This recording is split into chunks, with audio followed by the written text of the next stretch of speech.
Before memory learned how to hold itself in symbols, before stone carried stories across generations, the world stood wider and quieter than our histories suggest. Oceans stretched between continents like silver threads, not as barriers, but as pathways. There were no maps to confine imagination, no borders carved in earth. Only water, breathing, shifting, alive.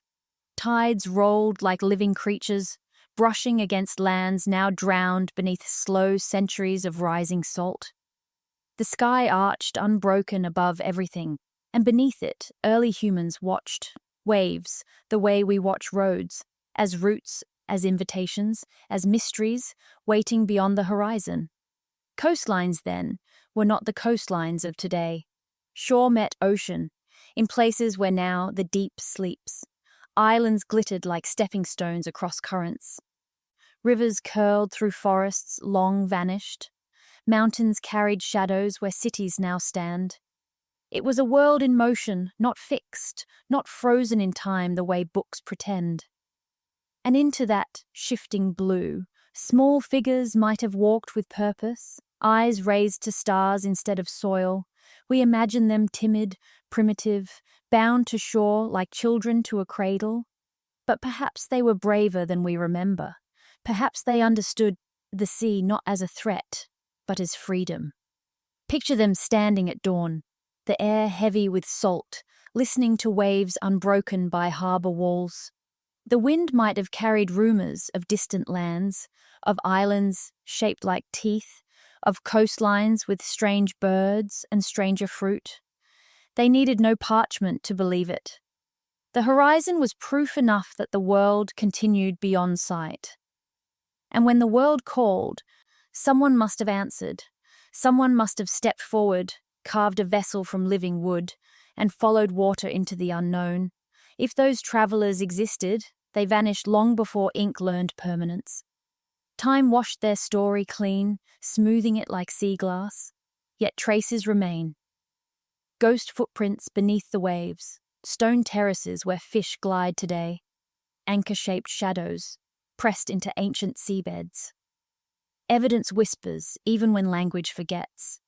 We glimpse fragments and feel a quiet pull towards something older, something vast, something the ocean swallowed but never erased. Maybe the first empire was not built on earth at all. Not on soil, not beneath flags, not in walled cities guarded by bronze. Maybe it rode the tides, shifting as currents shifted. Its power was distance, its currency knowledge carried over water. The sea could unite what land kept apart. A civilization rooted in waves would leave little behind, but memory soaked in salt. The thought lingers softly. Before the rise of kingdoms, before Sumer, Egypt, and every monument we admire, there may have been sailors, no chronicle names. Their story waits deeper than sand and deeper than stone, and if we wish to find them, we follow where the ocean still points. Toward the next discovery, toward the hidden evidence that currents carried across the world. In the quiet ahead, something forgotten begins to surface. They left no written histories, no carved stellae announcing victories across the sea, yet evidence of their movement lingers like salt in the air. In the shadows of archaeology, among fields of broken pottery and stone, a quiet question breathes. How did obsidian mined in one land appear across an ocean, among people who should never have touched it? Why do fishing hooks found in South America match those shaped in islands, thousands of miles away? These puzzles sit like anchors forgotten beneath silt. No chronicles speak their names, yet their fingerprints press lightly against the world. When we imagine early humanity, we picture land-bound feet. We see caves, fires, rough tools chipped from stone. But the coastline tells another story. Shell middens layered like rings in a tree suggest generations living by the tide. Bones of deep-sea fish show diets tied to horizons rather than shores. And in the faint engravings of cave walls, ships appear, long, curved, elegant, older than language itself. Their sails billow in unspoken memory, their prows carved like birds ready to fly across water. Someone built them, someone sailed them, someone vanished before history began taking notes. Perhaps their boats were simple, little more than wood, tied together with vines. Or perhaps they were marvels, designed with instinct older than measurement. No one recorded plans for these vessels, yet fragments of ancient resin still cling to planks pulled from drowned caves. Laboratory tests place them thousands of years before Egyptian shipwrights shaped the Nile, far beyond the Mediterranean's first trade winds, older even than the Polynesian migrations that stitched islands into a cultural web. If these early sailors existed, they sailed into time so early that even myth forgot. They watched the sea with reverence, not as danger but as a living guide. They studied tides the way scribes study manuscripts, noting the moon's subtle pull on water. They learned that certain winds return like seasons. Clouds foretold storms long before thunder gave warning. The night sky, brilliant without city light interference, was their compass. Constellations turned slowly overhead, a wheel of direction more faithful than any map. Stars did not need parchment. They were parchment. It is easy to believe they stumbled into the unknown by accident, a storm, a lost canoe, a desperate drift. But obsidian does not travel continents by mistake. Identical spearheads do not mirror each other across oceans through coincidence. The same knot patterns found from the Red Sea to the shores of Brazil do not arise without lineage. These clues thread themselves together like rigging on a mast, pulling the mind toward one quiet, persistent thought. Someone was sailing when the world was still young. Long before the Phoenicians drew purple dye from shells, long before the Polynesians read waves like scripture, long before Egyptians hauled cedar from distant shores, there were others. Their names are dust, their cities lost beneath shifting coasts, but their movement endures. Trade leaves scars, culture leaves residue, memory leaves echo. Picture them again at dawn. Canoes resting like sleeping animals on sand, nets drying over driftwood, children learning wind by standing in it, a horizon that does not frighten them, but calls to them like a half-remembered song. They launch without fanfare, paddles dipping into mirrored water. They do not ask whether land exists beyond sight, they assume it does. Faith is a kind of navigation too. No scroll preserves their lessons. No monument praises their voyages, and yet they may have been the first to cross open ocean, the first to map by stars, the first to bridge continents with nothing but courage and cedar. They lived on the edge of knowledge, then slipped beneath it. If no one taught them to sail, then who taught those who followed? Every later empire carried echoes of their craft. Sail shapes, hull curvature, celestial routes. Their legacy flows like current beneath history's surface, unseen but directional. We do not claim truth here. We breathe possibility. And possibility is deeper than proof, because it invites us to look again at what we thought we knew. Their story is not written in ink, but in trade goods, in matching tools, in carvings of ships older than memory.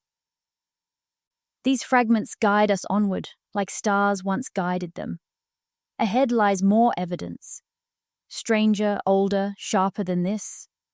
And the next step requires we dive deeper into the artifacts time tried to hide. They rise from the earth like accusations, anchors cut from stone so ancient that no city yet existed to claim them. Ropes turned to mineral, braided strands fossilized into cliff faces where waves once climbed. Metal fish hooks pulled from silt, forged with techniques historians swear belong thousands of years later. These artifacts sit beneath glass, in quiet rooms, labeled anomaly, outlier, uncontextualized. They do not fit the story we tell ourselves about the past. They do not obey timelines drawn in chalk across classroom walls. They simply exist, stubborn, silent, and undeniable. In excavation pits across the world, the same discomfort repeats. A diver brings up an anchor, too symmetrical to be a natural formation. A farmer plows into coral-encrusted planks beneath fertile soil. A cave wall reveals carvings of a long-bodied vessel, unknown to any known maritime tradition. Each piece emerges alone, but together they form a pattern no one meant to see. Not proof, not certainty, but shadow, alignment, rhythm, the kind of pattern that keeps archaeologists awake at night, staring at shards under lamplight, wondering who shaped them before civilization had a name. In Turkey, beneath layers of settlement older than myth, workers uncovered rust stains embedded into limestone. No surviving iron remained, only the ghost of it, the imprint of a tool that should not exist. Nearby, a basalt anchor with 3 drilled holes lay beside fish bones from open ocean species. Whoever lived there went far from shore. They were not river fishers or lake wanderers. They were sailors comfortable beyond sight of land. A timeline bends quietly in the dust. Cross the world to Peru, where the desert sand swallowed time.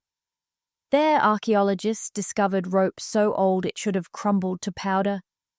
Instead, it lay hardened into stone, its twisted fibers still visible, preserved by salt and wind. Tess placed it deep into prehistory, long before Andean civilizations rose.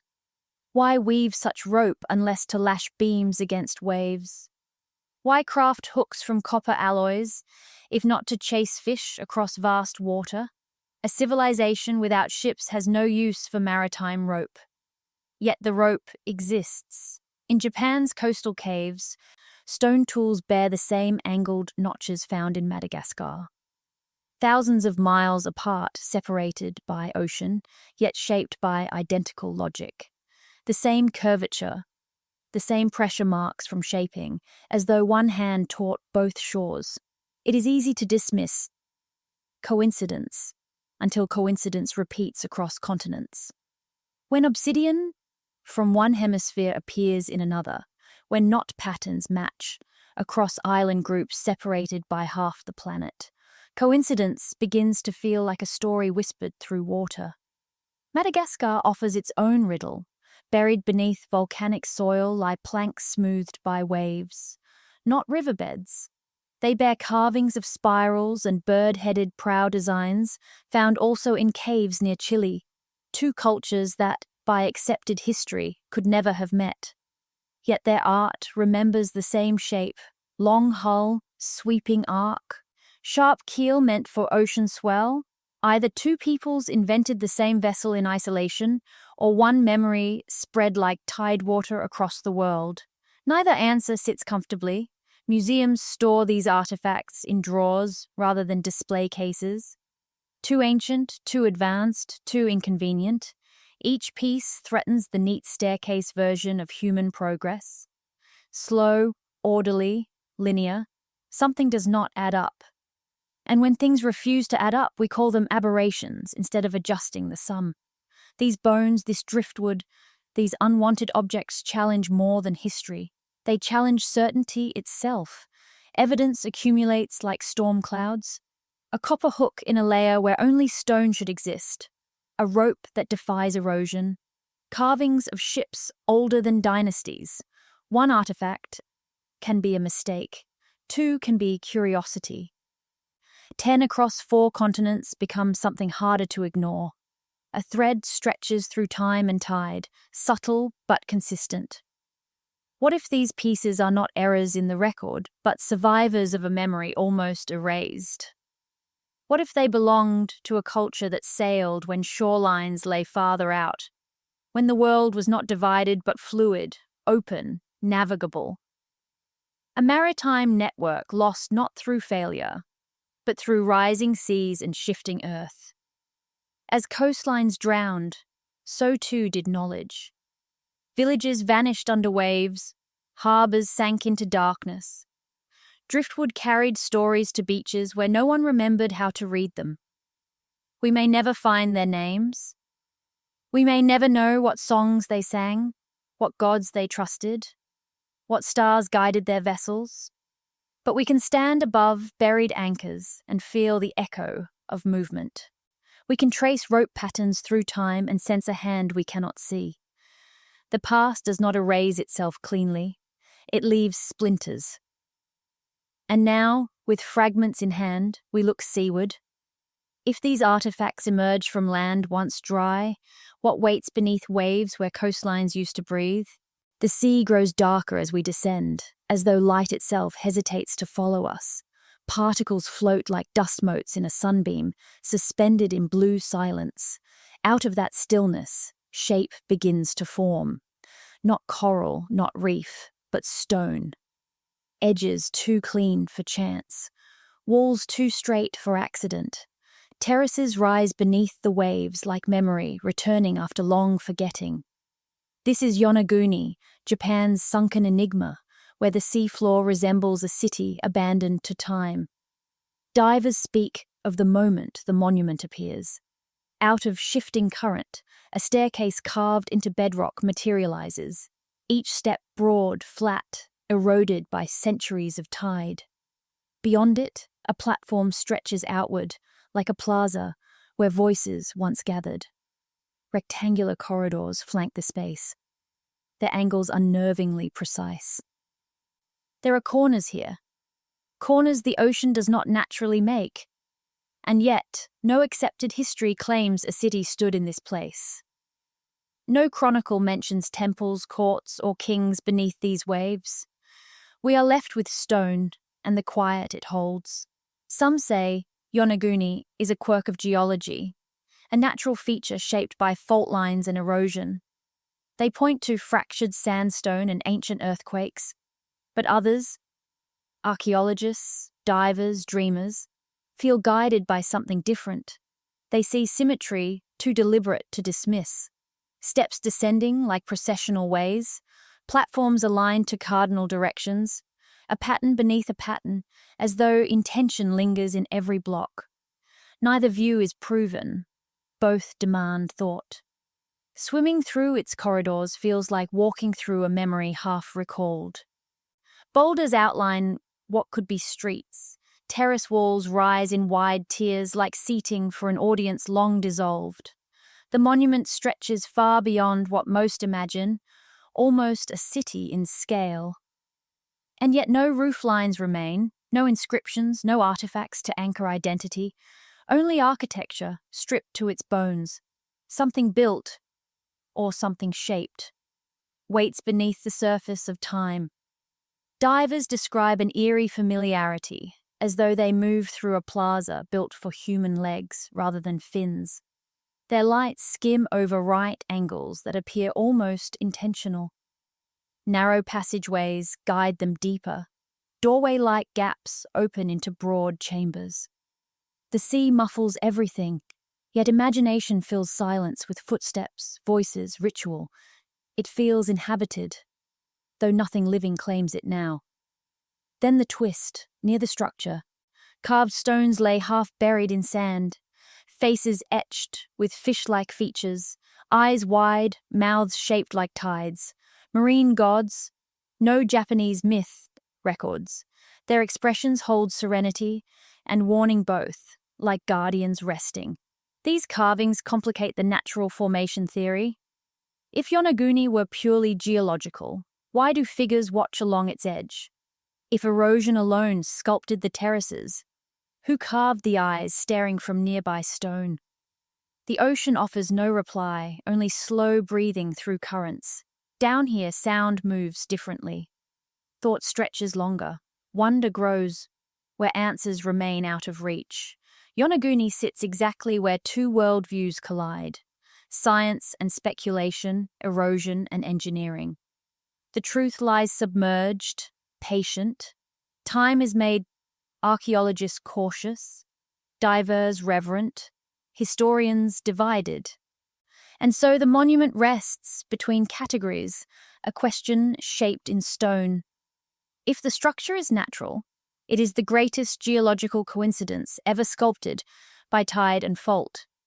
If human hands shaped it, then its builders lived before known civilizations learned to quarry. That possibility bends history, like light through deep water. For if Yonaguni once stood above sea level, then it belonged to people whose story we have not found. People who carved steps into bedrock. People who raised platforms facing the ocean. People who vanished when coastlines drowned. The sea guards Yonaguni like a secret, its walls wrapped in blue silence. We surface with more questions than we carried down. Who built a city the water now protects? Why were its gods marine instead of earthly? And how many other monuments wait where waves conceal them? Because Yonaguni is only one entry point, a doorway, a beginning. If a city sleeps here, then perhaps cities sleep elsewhere, scattered like pearls across the flooded shelf of ancient earth. The next step widens our view. Yonaguni is not alone. They call them ruins, though ruin implies memory, and these places seem forgotten even by time itself. Across 5 continents, beneath layers of salt and centuries, structures sleep like bones of something enormous. In India's Gulf of Cambay, sonar scans revealed symmetrical grids stretching for miles, stone blocks scattered like broken teeth from buildings older than cities. Divers recovered beads, pottery fragments, a piece of wood dated far beyond the first dynasties. Silt flows through avenues that never knew a modern footstep. Fish glide where torches may once have flickered in halls long sunken. It is a city in shadow, older than history's first breath. Half a world away, near Cuba's western shelf, pyramids rest beneath blue darkness. Massive blocks stacked in deliberate geometry, stair-stepped as if to lift worshippers toward a vanished sun. The ocean moves slowly across them, an ancient tide smoothing their edges, like hands trying to erase.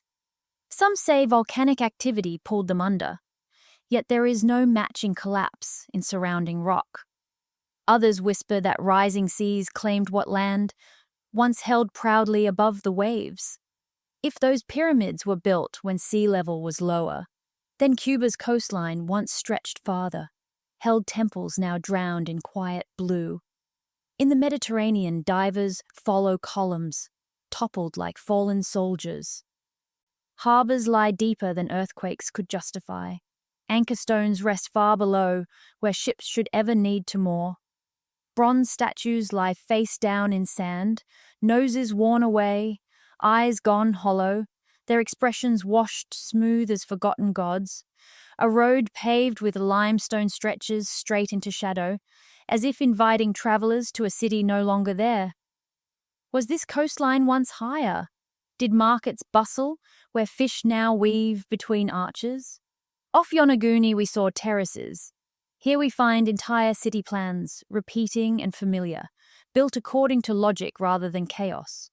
Architecture echoes across oceans, stepped pyramids, amphitheater curves, stone blocks fitted without mortar.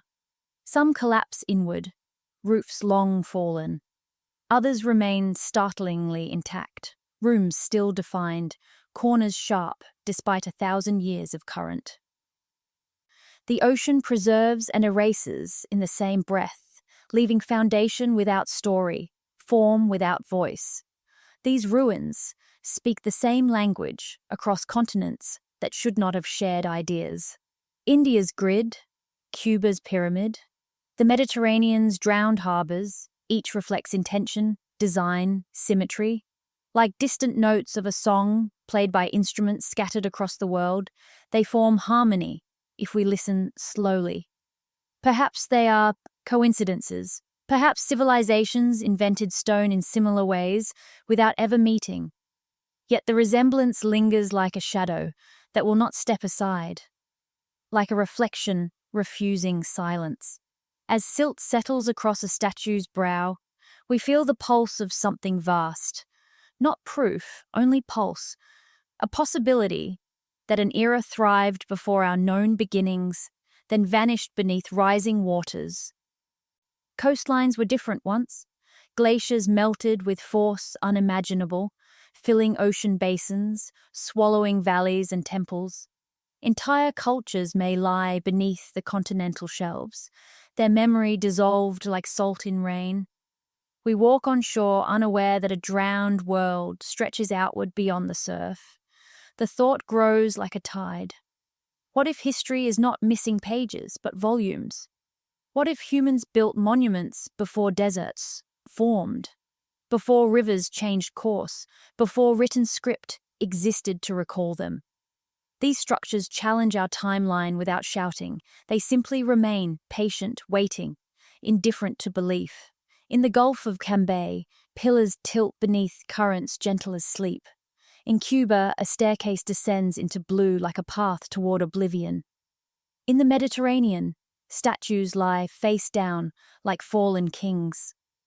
Across Africa, South America, and Asia, people tell flood stories older than their languages, memories carried through myth because stones sank out of sight, and writing had not yet learned to hold what water erased. Did an entire era drown, not through violence, but through water rising with slow inevitability? If so, its people might have watched the horizon climb day after day, land shrinking, waves claiming everything they built. Panic gives way to acceptance. Boats flee to mountains. Cultures scatter like birds. Knowledge fractures into fragments carried by survivors to high ground, where it becomes legend rather than record. The ocean hides its secrets well, yet scattered ruins pull us forward, like breadcrumbs across the sea floor. If one site existed, doubt remains easy. With many, doubt becomes uneasy. Patterns emerge. A submerged grid in India, pyramids under Cuba, harbors drowned beyond reason, roads aimed toward vanished cities, shapes repeating like architecture learned once and remembered everywhere. We are left with questions heavier than any anchor. If these cities were built before floods, who built them? Where did they go? How much did they know that we have forgotten? The answer drifts ahead, just beyond reach. This path does not end in stone. It leads to people, builders, navigators, the sea kings. And their story rises again now here. Pieces gather like shells in a tide pool. Stones beneath Yonaguni, pyramids beneath Cuban blue, Cambay's grid colder than myth. At first they scatter, isolated and strange. Then when viewed side by side, they begin to whisper a single shape. Not a coincidence. Not a scattering of unrelated builders across time, but the shadow of something older, something coordinated, something wide as the sea itself. The idea rises slowly, like a continent returning from beneath water. A civilization built not on plains or riverbanks, but across tides. Imagine an empire without borders, without walls, without flags snapping in desert wind. Its heart is not a capital city, but the ocean, pulsing like a vein. Its citizens travel not by road, but by swell. Instead of conquering by sword, they connect by movement. They trade pepper for jade, obsidian for shells, myths for crops. The first global exchange may not have been written in clay tablets or carved in royal decree. It may have been carried silently across waves. We do not assign a name, not yet. Names demand certainty, demand history to stand still long enough to be measured. Instead, we speak of silhouettes, of navigators who bridged continents before continents knew each other. Their footprints lie drowned under coral, but their influence breathes through familiar shapes, step pyramids repeating across oceans, burial rites that cross hemispheres, languages sharing strange cognates, like cousins separated by storms. This is not proof. This is possibility, sharpened into direction. If such an empire existed, it would predate Sumer's, brick cities, Egypt's first dynasties, the earliest known temples of Mesoamerica. These coastal settlements, now submerged, may have been ports, hubs, nodes, in a maritime network stretching farther than modern charts assume. The ocean was their road system, the stars their signposts. wind patterns, their grammar. Knowledge flowed with currents, and where boats landed, culture seeded. Crops native to South America appear in ancient Asia.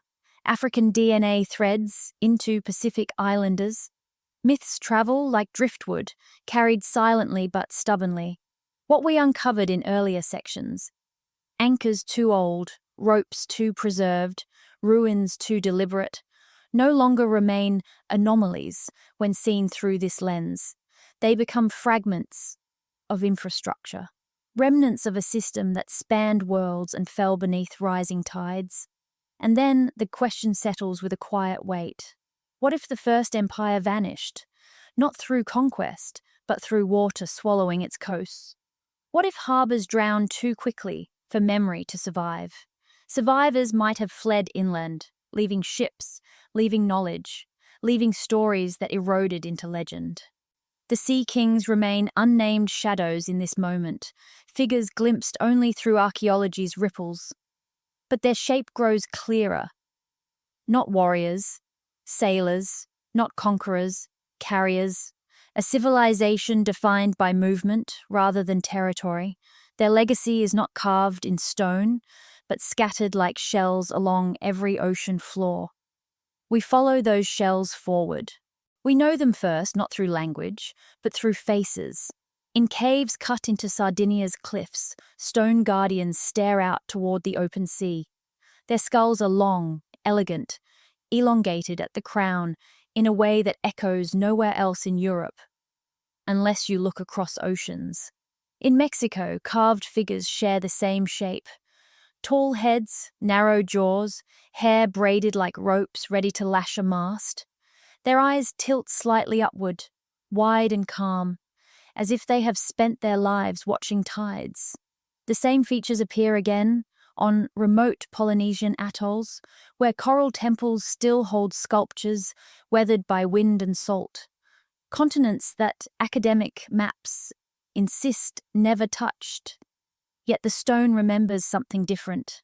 Their crowns tell stories of water, not gold, not metal, but shells. Trochus spiraled like storms, cowries glimmering like moonlit surf. Across 3 oceans, rulers seem to have worn the sea itself. These sculptures were not made by accident. They display identity, one that does not belong to separate cultures evolving alone. It is a face repeated like a signature. Burial sites deepen the mystery. From coastal Peru to island caves in the Mediterranean, skeletons with unusual height leave quiet questions. Many stand above average for their era. Their teeth are smooth as polished driftwood, worn not by grain or agriculture, but by a diet of fish and crustaceans. Chemical analysis reveals marine proteins heavy in their bones, as though their lives were spent at sea, not on land. Some skeletons show healed bone fractures consistent with wave-thrown decks and long voyages. These people were not farmers. They were not inland city builders. Their bodies grew with salt. Their tools reflect fusion, not isolation. In one cave, obsidian blades lie wrapped in fibers almost identical to Polynesian war clubs. In another, sails woven with patterns found in ancient Crete appear in fragments, threads preserved by dry air and luck. A hook carved from bone bears the same triple barb design used in distant archipelagos. It is as if these cultures shared knowledge like rope, passed hand to hand. Except history insists they never met. What do we do when stone and bone disagree with textbooks? We step back and breathe. Their identity forms slowly, like a tide revealing shore. We do not rush to proclaim discovery. We observe. We connect. We let the possibility grow. These faces carved in salt and wind did not belong to mythic gods, yet they stand like them, patient, still, eternal. Their expressions hold calm authority, a quiet knowledge of horizon and weather. Sculptures rarely exaggerate physical traits without reason. If the heads are long, perhaps the people were too. If their eyes are wide, Perhaps they watch storms from the deck of a vessel, no history recorded. Imagine them alive. Braided hair damp with sea spray, crowns of shell catching light like stars, hands calloused from rope, voices shaped by wind. They speak languages drifted across oceans, trading myths like currency. They bring seeds from foreign lands, spices unknown, star charts etched on driftwood. Wherever they land, they leave echoes. Anthropologists try to separate cultures neatly, but these figures blur boundaries. Sardinia should not share sculpture with Yucatan. Polynesia should not mirror Mediterranean bone structure. Yet they do. 3 coastlines, 3 distant worlds, 1 repeated face, not coincidence. Memory, a biological lineage threading its way through waves. The world may have forgotten them, but stone did not. Salt did not. Wind did not. Their portraits endure. Carved into caves, the tide still touches each day. We study them not to prove, but to understand. Identity emerges without name, without written record, through bone, through sculpture, through art that refuses to disappear. Why do identical faces appear on coasts separated by entire oceans? That question lingers like mist above the water. It pulls us gently into the next inquiry. Not who they were physically, but what stories they carried. If bodies and tools survived, memory may have survived too, hidden not in stone but in myth. From here, we step deeper into legend. Stone may crumble, wood may sink, but stories have a way of surviving. When ruins fall to silt and bone dissolves in salt water, memory sometimes slips sideways into myth, sheltered in song and story so it cannot drown. To find the sea kings, we leave archaeology behind and enter the realm of legend. A place where gods shine with starlight, where strangers arrive across waves, where knowledge travels not by scroll, but by voice. Here myth is not fantasy, it is survival. Among the Maya, a tale speaks of visitors who came by sea, tall and pale under feathered crowns. They brought the knowledge of planting seasons, the arc of stars, the rhythm of tides. They taught people to chart the sky as if reading instructions written in fire. And then they left, returning to the horizon as if called home. Priests still whisper their names, though the details blur like coastline in fog. Some say they were divine, others say they were simply travelers. From beyond the dawn, across the world, the Maori remember a figure carved deep into story, Kupe, the great navigator who followed a giant octopus across the ocean. He arrived from lands unknown, guided by the stars, bringing routes no one had imagined. Some versions speak not of one man, but many, luminous beings who walked out of the sea with eyes like deep water. They returned to the waves, leaving knowledge in their wake. Their canoes sliced moonlit swells with ease. The sea belonged to them. The Maori still sing of their coming and going as though it happened yesterday. Mesopotamian myth offers another thread. Owans, the fish-clad stranger who rose from the Persian Gulf each morning. Half man, half sea-born, he taught writing, mathematics, agriculture, architecture, astronomy. He came not as conqueror, but as teacher. At dusk he slipped back. Beneath the waves, scholars label him a deity, a symbol. Yet when placed beside Maya teachers and Maori navigators, something changes. 3 distant cultures recall strangers emerging from the ocean, bearing knowledge no local people possessed. Did 3 civilizations invent the same story independently? Or did memory travel farther than empire? Flood myths echo through these legends like tides returning on schedule. When the sky turned dark with water, these luminous visitors vanished. Nearly every corner of the ancient world remembers a deluge, a swelling sea swallowing coasts. Nearly every culture speaks of survivors, watching the horizon rise.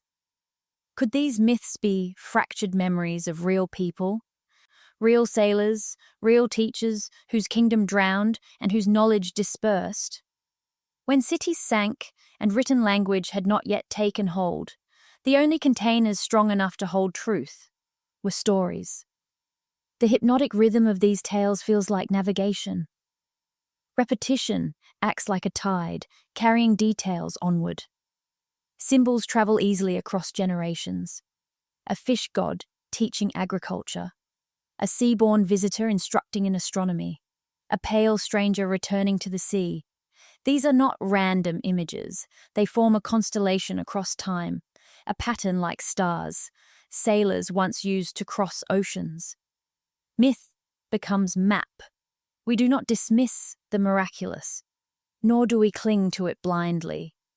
We allow the possibility that gods may have been humans, bearing knowledge so advanced it seemed divine.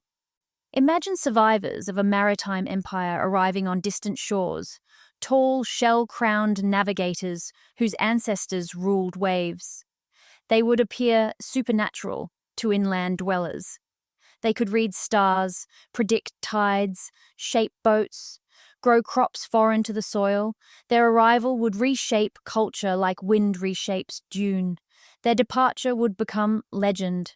If stories are fragments of memory, then the Sea Kings may not be myth, but history refracted through time. Their story lives not in stone but in breath, retold around fires, long after their ships disappeared beneath rising water. Oral tradition bends details, but keeps essence. Arrival from sea, gift of knowledge, departure with the tide. These three symbols anchor countless myths. Did ancient gods walk out of the ocean? And were they simply human? The question hums beneath every legend. We are no longer searching ruins. We are listening. We are hearing echoes across continents, as if one voice once spoke to many shores. Belief and evidence intertwine like rope and sail. Myth is a vessel, carrying truth deeper than archaeology can reach. If these sky-born navigators were real, if they left seeds of knowledge like breadcrumbs across the world, then they were more than teachers. They were rulers of water, navigators of a world before history. The Sea Kings moved from shadow to silhouette, gaining shape through memory. And so we ask the next question, inevitable as tide. If they existed, how did they rule the seas? Maps rot, paper curls in dampness, clay tablets shatter, but stars endure. Long before ink dreamt of permanence, the sky itself served as language, compass, calendar. The Sea Kings seem to have known this better than any civilization we remember. Their charts were not written. They were watched. Their maps weren't drawn. They were memorized, carried in mind like constellations carried across night. If history forgot them, the cosmos did not. In caves stretching beneath limestone cliffs, ceiling carvings depict sky patterns uncannily precise.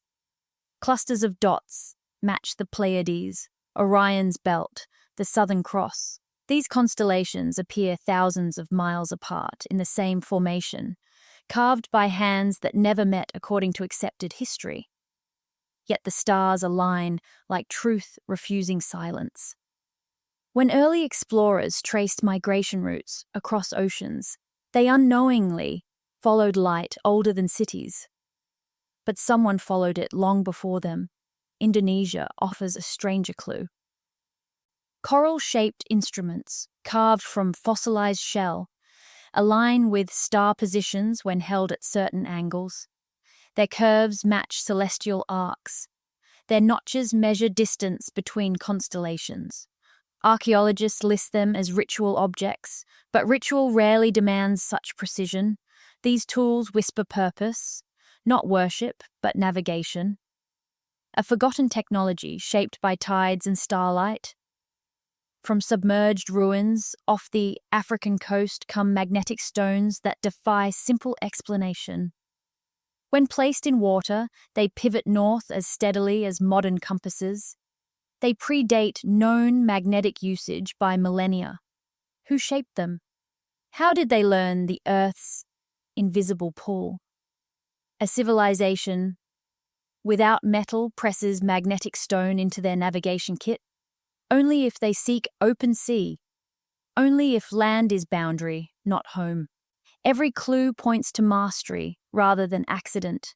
These phantoms with star maps read the heavens, the way farmers read clouds or scribes read ink. Their ships rode currents like veins, pulsing across the planet. They traveled not blindly, but confidently. They knew when monsoon winds shifted, when the moon would pull tide into flood, when the sea would sleep beneath calm sky. They moved with intent. Their silence now feels like shadow of something vast. How did a civilization no one remembers know the ocean better than we do? We moderns use satellites, sonar, engines. They use breath, horizon, constellations steady as heartbeat. They did not need steel, they needed knowledge. And knowledge traveled with them, locked in bone and story instead of archival stone. What remains of them is faint but unmistakable. A star chart carved in darkness, a tool shaped like coral guiding by light, a stone that finds north as if remembering. These fragments tell us the sea kings were not dreamers on rafts, but navigators commanding oceans with celestial precision. They sailed by a map that required no ink, only sky and memory. The chapter closes with possibility sharpened into form. They lived, they navigated, they vanished. But their knowledge lingers like faint starlight after dawn. Ahead waits technology. Sails, storms, ships older than history. Wood is mortal. It warps, it splits, it rots beneath salt and sun. Yet in the sands of coastal Peru, buried deeper than dynasties, archaeologists found planks that should not exist. Their fibers, stitched with a plant resin we cannot replicate, resisted seawater like something engineered, rather than discovered. The wood is ancient, impossibly preserved, its surface smooth as bone, as if shaped by hands that knew exactly what the ocean would demand. They were not rafts, they were hull pieces, curved, beveled, deliberate, parts of a vessel designed to meet waves, not flee them. In Mediterranean caves, divers uncovered something stranger. Hull fragments layered twice over, like ribs wrapped in ribs. A double skin design, centuries older than any known shipwright tradition. The inner planks ran lengthwise, the outer diagonally, a crossweave of wood, strong enough to survive storms modern boats would fear. Whoever carved these beams understood pressure, understood torque, understood how a wave grips a vessel like a fist. No beginner invents that solution. Someone taught them, or they learned through centuries of trial beneath forgotten suns. Fragments like these appear across oceans, though history insists such knowledge spreads slowly, hesitantly, one culture at a time. Yet here, in Peru and Crete and along African shores, the same blueprint repeats like a memory that traveled by water. Fibers, twisted into rope identical across hemispheres. Mortise and tenon joints carved with precision modern carpenters still respect. Planks steamed into elegant curve, as though hulls were meant to dance with waves, rather than fight them. This was not Stone Age guesswork. This was mastery. Step inside their workshop, in your mind. Resin boils in clay bowls, thick and amber dark, the air heavy with its sweetness. Wood steams over fire pits, bending slowly like an animal tamed. Hands test flex, grain, tension. Every plank chosen by weight and tone, struck like drum skin and listened to like prophecy. The builders work barefoot, steady, patient, guided by tradition older than speech. They carve without nails, joining wood the way bone joins bone, flexing under force yet refusing to break. When the hull takes shape, it gleams like living muscle, a creature of cedar and salt waiting for tide. These ships did more than carry bodies. They carried seeds that grew on distant shores, where climate should have rejected them. They carried spices born under one sun and planted beneath another. They carried myths, Star stories, tidal calendars, sky legends that would later become gods. They carried language, navigation, memory.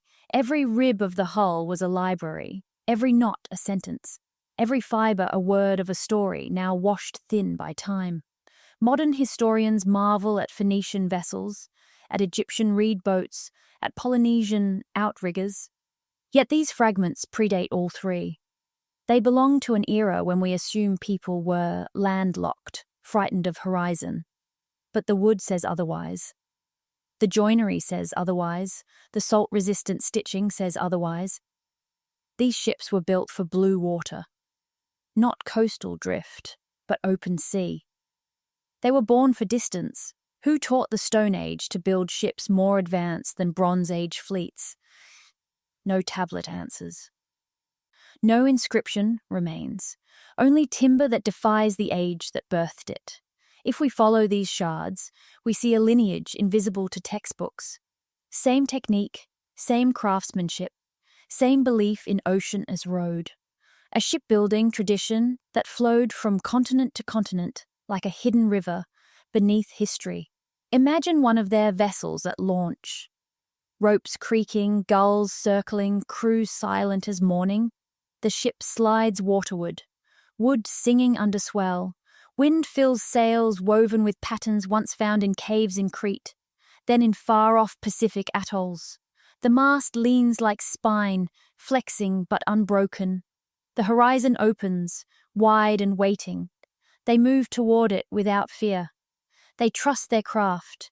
They trust stars as compass. They trust memory passed not by scroll but by apprenticeship. Hand to hand, plank to plank. These fragments are not relics. They are fingerprints. The sea kings begin to feel real here. No longer mythic silhouettes, but engineers of salt and timber. A people who knew how to make wood defy water. Their ships were arteries through which civilization flowed unseen. If they built vessels capable of crossing world oceans, they did not stay home. They sailed, they traded, they mapped. Evidence like this is not coincidence. It is continuity. Timber shaped the same way, across cultures, that history keeps separate. Knowledge moving like tide, long before empire learned to write its laws. And if their ships existed, routes must have existed too. Networks of wind and current known by heart. Global pathways older than pyramids. The next step is inevitable. With ships like these, they must have sailed far. Our journey follows the wake they left behind, from workshop to water, toward routes that stretch across the world.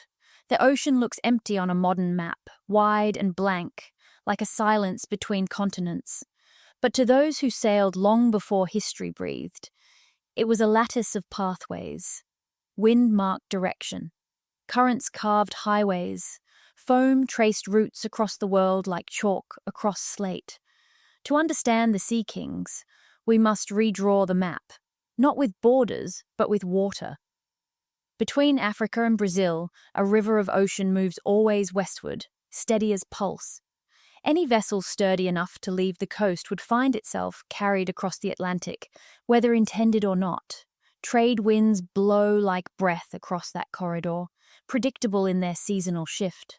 Polynesian navigators use similar winds to stitch islands into families. But evidence suggests the Sea Kings rode these currents thousands of years earlier, before written scripts tracked movement, before any known empire learned to build blue water vessels. The roots were always there. Someone learned to follow them. Obsidian flakes discovered mid-Atlantic hint at journeys where no land breaks the surface. Sharp, napped fragments of volcanic glass, from quarries no European mariner knew, lie on seamounts like crumbs dropped in passing. They were not left by accident, they were carried. Manganese nodules mirror this trail, clustered where ancient anchors may once have scraped. To modernize, these places are deep ocean desert. To an earlier people, perhaps they were rest stops along a route no longer traveled. Now drift further west, South America hosts sweet potatoes genetically tied to Polynesia. Chickens native to Pacific islands appear in pre-Columbian Chile. Spices from Asia surface in burial sites along Brazilian rivers. These threads do not knot unless hands tied them. And when we overlay wind patterns, currents, archaeological finds, the picture becomes clear. Waves were not barriers. They were connective tissue. Travel northward through the Pacific. A conveyor of equatorial winds sweeps from Melanesia to the coast of Ecuador like a breath of heat. Polynesian sailors mastered it thousands of years after the sea kings vanished. Or perhaps they inherited the route from ancestors who vanished beneath tide. When we trace the path in reverse, Mexico points toward Micronesia. Peru leans toward Tahiti. The ocean, once believed to divide, instead unites. Seeds show this truth quietly. Cotton strains native to India appear in ancient South American soil. Gourds of African origin float across the Atlantic and sprout in Brazil before recorded contact. Maize leaves trace fragments of wind-borne trade. The world garden did not grow in isolation. It was cultivated by movement. Fishing hooks match across hemispheres. Three-pronged barbs, found in Fiji, resemble hooks near the Gulf of Mexico. Identical weaving patterns bind nets across oceans. Stitched sails from Polynesia echo texture, found near Crete. These similarities do not emerge from coincidence. They are inheritance. Picture a fleet following these invisible lines. Ships gliding west with trade winds, returning east on subtropical gyres, crews reading starlight like scripture, adjusting sails when Orion tilts. They might have paused at islands now swallowed or eroded, their harbours long lost. Every route they travelled became memory, passed like song from navigator to apprentice. No ink preserved the network, yet it persists in diffusion of plants, tools, bones. Did ancient ships cross the Atlantic long before recorded history dared imagine it? The ocean does not answer, but it offers suggestion in every current and every misplaced relic. These trails stretch like veins across the planet, carrying lifeblood from one shore to another. We see not randomness, but structure. A map traced in salt rather than charcoal. The sea kings may have known these pathways intimately. They did not sail blindly. They sailed with confidence, with familiarity older than empire. Roots became tradition. Tradition became myth. Myth sank when seas rose and cities drowned, leaving driftwood and seeds as faint testimony. This is the skeleton of their network, a circulatory system beneath history. We follow its pathways like archaeologists of current and foam, and where roads lead, trade follows. The next question forms naturally.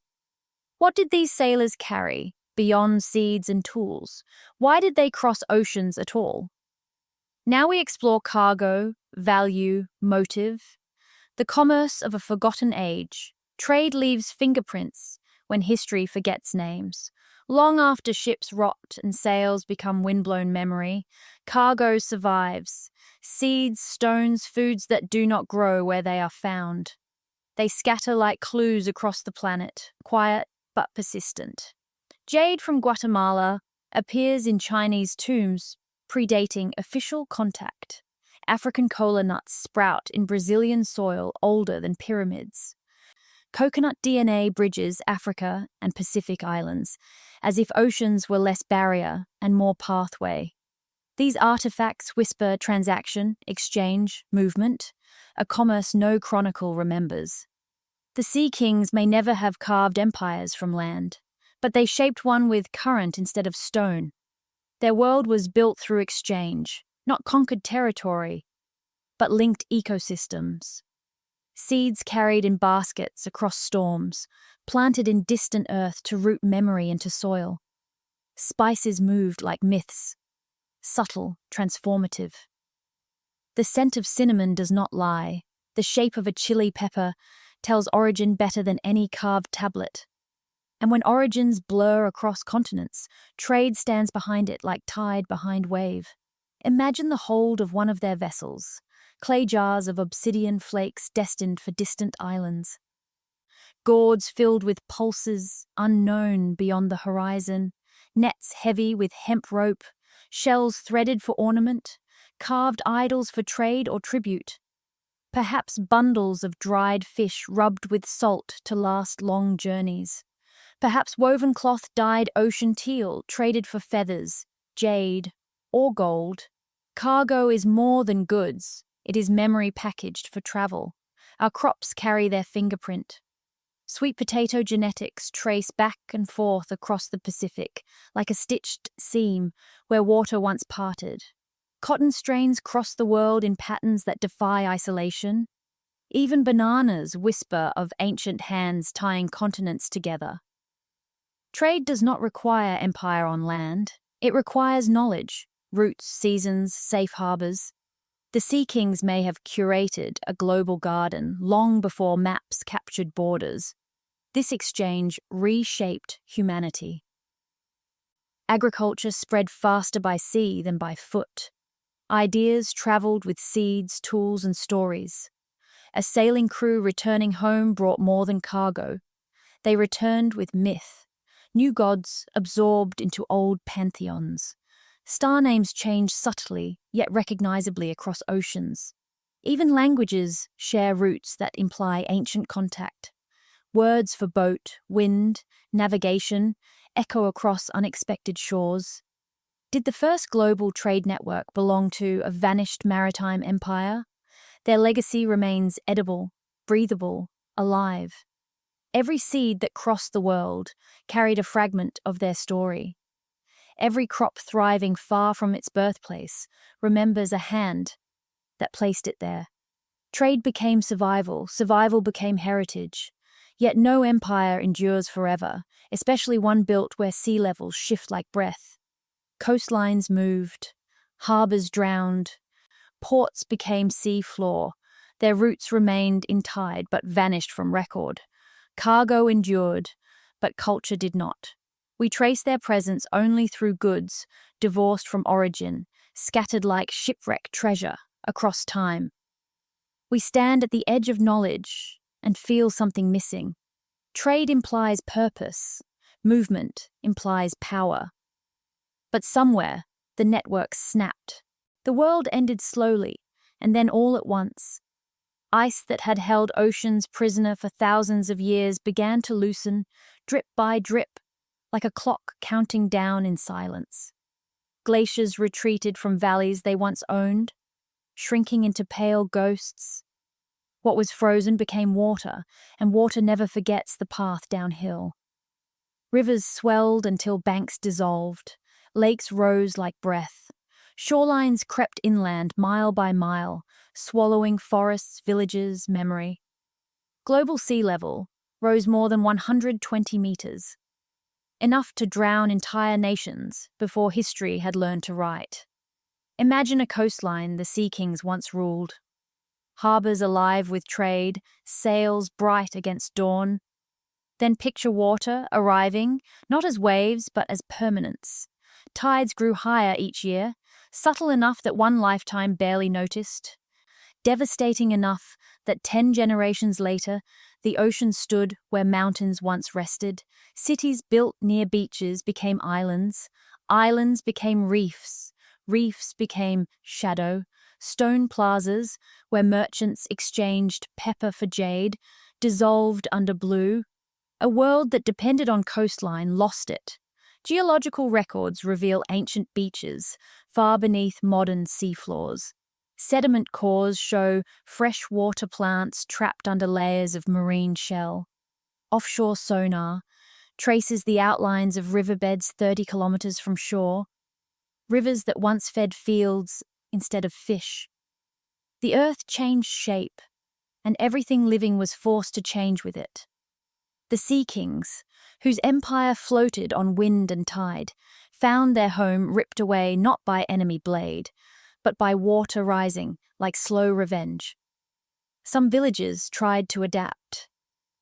Archaeological remains show houses built further uphill with each generation, stones stacked in desperate retreat.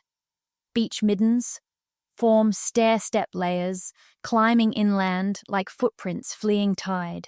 Shells mark the path of survival, scattered where people moved each time the ocean invaded. But escape was temporary.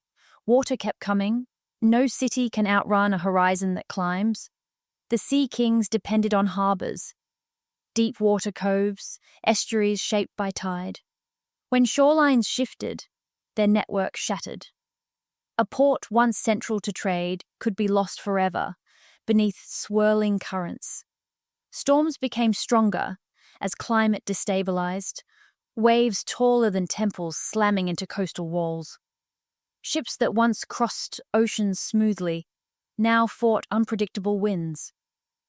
Routes etched in foam dissolved like chalk in rain. The world warmed, and the sea grew hungry. Coral reefs that guided navigation vanished under silt. Mangrove forests died in salt intrusion. Fisheries collapsed, where currents changed direction. A civilization, defined by ocean mastery, faced an ocean it could no longer predict. Their knowledge, built over centuries of careful observation, became obsolete. Constellations still shone, but tides disobeyed them. The ocean, once rode an ally, became an unrecognizable force. We picture collapse as a single moment. A city burning, a palace shattered. But real endings arrive like slow tide. Children grew up, knowing only rising water. Elders told stories of coastal markets, as though describing myth. Old harbors existed only in memory, and memory erodes when it cannot anchor itself to earth. Culture dissolves when geography changes faster than language adapts. Myths expand to hold loss, transforming sailors into gods and flood into cleansing. Survivors cling to hills, clutching stories like rope. But rope cannot pull a drowned empire back to air. What empire could survive when the world itself rose against it? When the sea climbed into temples, swallowed workshops, carried away scrolls before scrolls existed. Even ships capable of crossing oceans cannot sail forever without harbors, without places to repair hulls and weave sails. A global network fell apart piece by piece, strand by strand, like rope fraying under constant strain. The sea kings may have watched their empire shrink into islands, then into memory, then into myth. Cultures fracture under displacement. Groups travel inland seeking higher ground, losing contact with coastal kin. Knowledge that once united, thousands becomes localized, broken into shards. Navigation methods turn into ritual, star maps into story, seed trade into legend. A global civilization becomes scattered tribes, each remembering differently. Their legacy remains dispersed, crops in foreign soil, tools in caves far from origin. But the coherence dissolves. The sea that once connected becomes the force that separates. By the time waters stabilized, the world had forgotten who ruled the earlier shore. New civilizations rose along new coastlines, unaware of drowned streets beneath them. Stone anchors rest where waves now break. Harbors lie silent under fish shadow. Barnacles cling where merchants once bartered cinnamon for shell. What drowned did not vanish, it merely fell beyond reach of history's light. This was the first collapse. Climate, not war. A world-ending shift delivered not by enemy hands, but by the planet itself. And yet, water alone may not have erased them entirely. If collapse created refugees, where did they go? Who inherited their knowledge, their tools, their hunger for horizon? Because sometimes a flood does not finish a civilization. Sometimes survivors walk inland, carrying fragments of a world the sea consumed. When the waters climbed and the tide reclaimed the coasts, the sea kings moved inland. Not all at once, not in panic, but generation by generation. Families climbing hills, villages, drifting away like boats cut loose from harbor. They carried memory with them, but memory is fragile when land replaces tide. Inland, people watched these strangers arrive, tall, salt-skinned, wearing shells like crowns, carrying stories of a world the sea had swallowed. Some welcomed them as teachers. Others saw threat where they should have seen wisdom. Legends from mountain cultures speak of fire wars, not flood, not water, but flame and iron. Myths tell of sea gods hunted across dry land, their temples burned, their knowledge scattered. The stories feel symbolic, yet archaeological layers reveal ash thicker than sand, charcoal fused with pottery, villages reduced not by waves but by heat. In some regions, flood stratigraphy shows silt overlain by soot, as if people fled water only to find war. Imagine two worlds meeting, one built on currents, one rooted in soil. The inland tribes held land like inheritance. The sea kings held tide like promise. When ocean authority faltered, land empires rose. Perhaps jealousy ignited conflict, perhaps fear. Inland cultures might have seen survivors of the tide not as refugees, but as unwelcome strangers with technologies no one understood. Navigation without maps, seeds from foreign shores, star knowledge that made farmers uneasy. Power shifts rarely occur gently. Oral histories tell of sunburners, inland peoples who lit ridge-top fires to drive coastal refugees away. In some traditions, those fires reached harbours, drying timber, turning shipyards to smoke. A people built on water cannot exist without vessels. Burn the fleet, and you break the spine. Some myths describe star readers chased uphill, their sky charts torn or stolen. Their gods, said to rise from sea foam, were cast down, bound to earth as memory rather than worship. Archaeological evidence hints at conflict that textbooks avoid. Burnt timbers buried beside seashell jewelry far from shore. Fortified hilltop settlements built atop earlier coastal shrines. Bronze spearheads near wrecked canoe fragments. No single discovery proves war, but shards align like iron filings around a hidden magnet. Something changed violently. Did ancient land empires erase their ocean rivals? Not with sudden conquest, but through long attrition. A civilization weakened by rising water becomes vulnerable on land. Their power came from harbours, from currents, from boats that no longer found safe mooring. Inland tribes may have seen opportunity where disaster left wounds. Knowledge was not always shared with gratitude. Sometimes it was taken by force. Sometimes it was burned with buildings that carried it. Fire leaves different scars than flood. Flood buries, fire obliterates. Charred bones crumble. Scrolls, if they ever existed, vanish. Even wood, preserved for centuries, can turn to ash in minutes. If the sea kings kept records, flame may have devoured them before sand could bury them.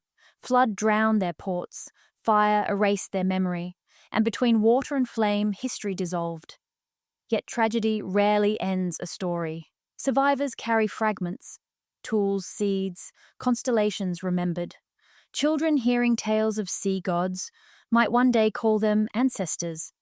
Inland myths may be distorted reflections of once glorious mariners. A people can be hunted, burned, undone, yet still echo through the world they shaped. And the echo remains, in crops where they do not belong, in star charts carved across stone, in burial rites facing sunrise over water, preserved even in the mountains. War may have scattered them, but scattering can spread memory further than empire. If war and water destroyed them, could their story survive through lineage, through ritual, through myth disguised as legend? This question leads us gently into the next step, not into ruins of port cities, but into the survivors who walked forward carrying memory like embers cupped in hand. Civilizations rarely vanish cleanly. They bleed into those who outlive them, dissolving like salt poured into water, invisible, yet permanently present in every drop. When the sea kings lost their harbors to rising tides and their knowledge to inland flame, their legacy did not end. It changed form. What could not be kept as history became something softer, easier to carry. It became story. Survivors married into new tribes, their children learned new languages. Songs they once sang to the rhythm of oars were reshaped into mountain hymns and farming chants. Navigation became folklore. Astronomy became god lore. A tide chart turned into a flood myth. Enough detail remained to keep memory alive, but never enough to prove it true. And so the sea kings faded, not extinguished, only diffused. Picture a child sitting beside a fire long after the last ship sank. An elder speaks of ancestors who read stars like script and crossed water no one else dared. The child cannot imagine such a world, yet the story roots itself. That child grows, tells the tale again and again, each retelling bending like wood under heat. Knowledge transforms into wonder. Fact becomes legend, legend becomes myth, but myth still remembers, even when history forgets. We see their fingerprints in creation stories carried on opposite sides of the ocean.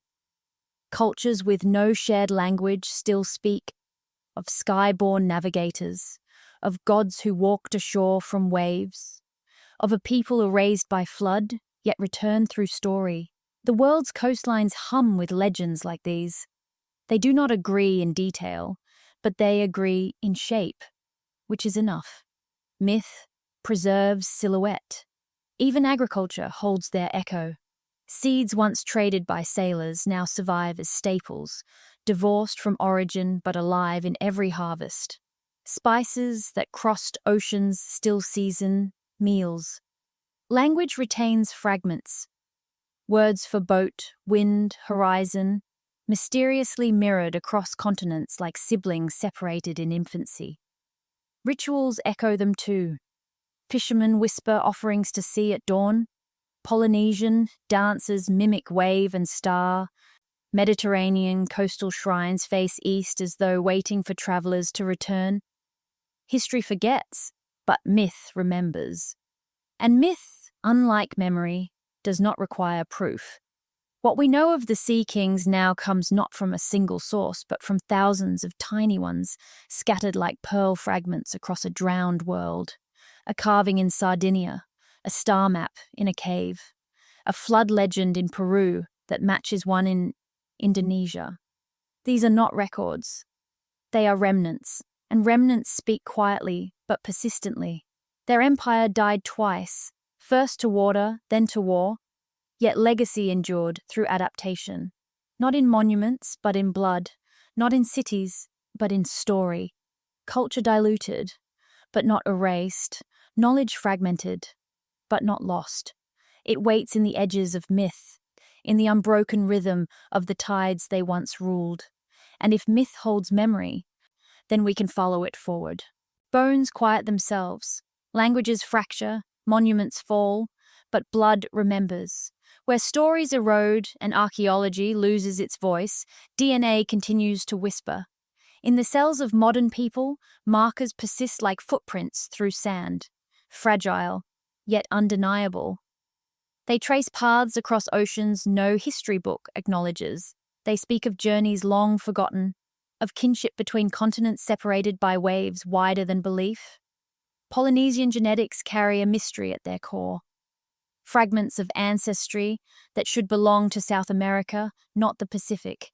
Geneticists found traces of indigenous South American DNA woven into Polynesian lineage, dated to centuries before recorded contact.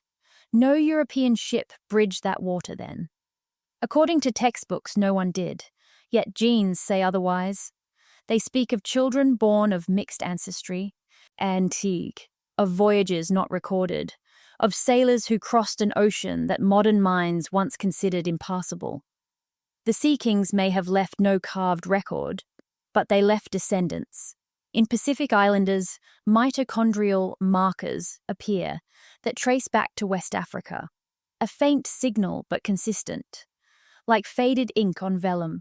No known migration explains it cleanly. Scholars propose driftwood, an accident, implausible journeys in fragile canoes. But accidental crossings do not produce pattern. They do not explain why African tooth morphology appears in fishermen of remote Micronesia. They do not explain South American crops thriving in Polynesian soil long before European sails appeared. Japan and Chile share something stranger still: identical shovel-shaped incisors, a dental trait rare elsewhere, but present like a secret handshake across the Pacific. Teeth do not lie. They survive long after flesh dissolves, long after script fades. A molar from a burial cave in Honshu mirrors one found in pre-Columbian Chile. Two bodies separated by distance, yet linked through ancestry. Either two populations evolved identical traits independently, or bloodlines crossed water no map acknowledged. When genetic trees are drawn, branches from distant continents occasionally touch, not at their tips, but deep in their trunks. Signals of ancient mixing pulse faintly, like heartbeat beneath waves. Some scientists call them anomalies, noise in data. But anomalies cluster, forming constellations of connection. When viewed alone, each trait seems improbable. Viewed together, they draw routes across the ocean, like star paths sailors once followed. How did bloodlines cross oceans no history book admits were sailed? DNA does not care what we believe.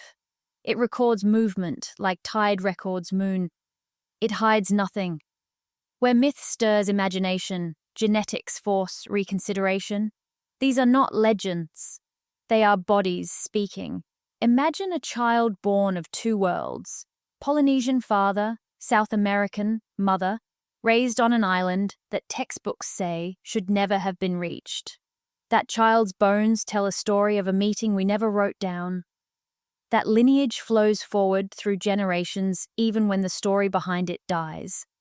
Bloodline becomes evidence of event. Perhaps the Sea Kings fled flooded coasts, carrying families east and west across widening ocean.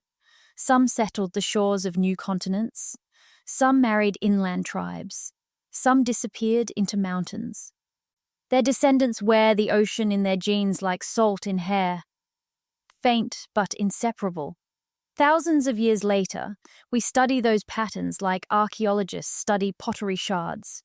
Genetics stitches scattered clues together into narrative. South American markers in Polynesians, African ancestry in Pacific Islanders, shared traits between Japan and Chile. These threads do not weave themselves. Someone once wove them. The Sea Kings may have been that weaver, not conquerors, but connectors. They moved people as they moved seeds, spreading life the way wind spreads pollen. We cannot name them yet. We cannot reconstruct faces or language. But we can watch DNA ripple across oceans even after millennia attempt to smooth its surface. Blood remembers, where story forgets. And it remembers something astonishing. The world was once more connected than we ever imagined. Language remembers too, not as chromosome, but as echo. If genes crossed oceans, words may have crossed with them. And so we walk forward from bone into breath, from ancestry into sound. Language travels the way seeds do, quietly, invisibly, carried by wind, water, and wandering people. Words are rafts built from sound, light enough to float across generations, sturdy enough to survive when monuments collapse. If the Sea Kings vanished beneath rising tides, if their stone ports drowned and their stories blurred into myth, their language may have lived on in fragments, drifting from coast to coast the way their vessels once crossed open water. And when we listen closely, truly listen, echoes begin to surface. In Maori speech, The word waka means canoe, vessel, a way to move across sea. In Maya tongues, wak means 6, a number associated with sky, navigation, celestial direction. Scholars mark this as coincidence, yet across the Pacific, in remote Polynesian dialects, waka also means root or origin, the foundation of journey, a boat, a beginning, a path, 3 meanings, separated by ocean, tied by movement. Words behave like tide. They pull, return, reshape, but never lose the memory of direction. The Maya and Maori share more.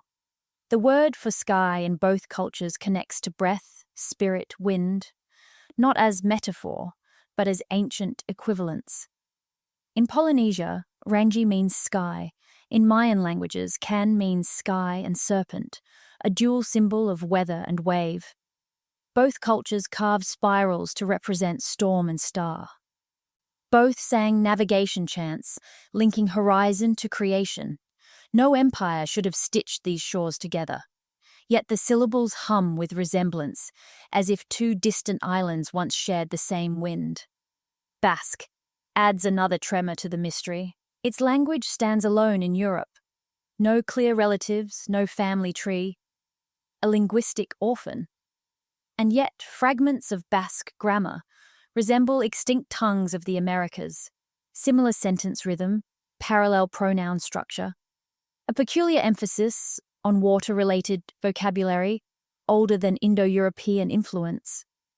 Why should a mountain people speak like distant tribes across the Atlantic, unless somewhere in the deep past a bridge existed, made not of land, but of language carried by sailors? Words for fish whisper too.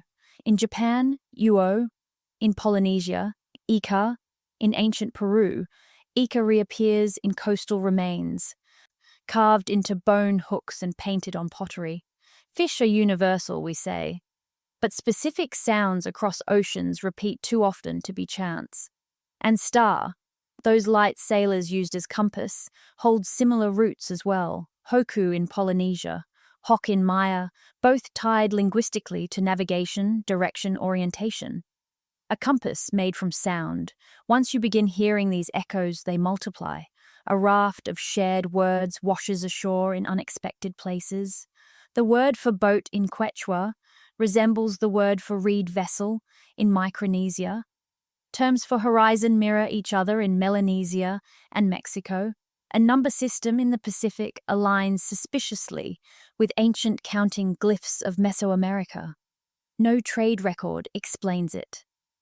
No written treaty confirms it. Only language, breathing, drifting, surviving. Did forgotten sailors seed new languages like stars across the world? If yes, language becomes a living map, tracing migrations no chronicle preserved.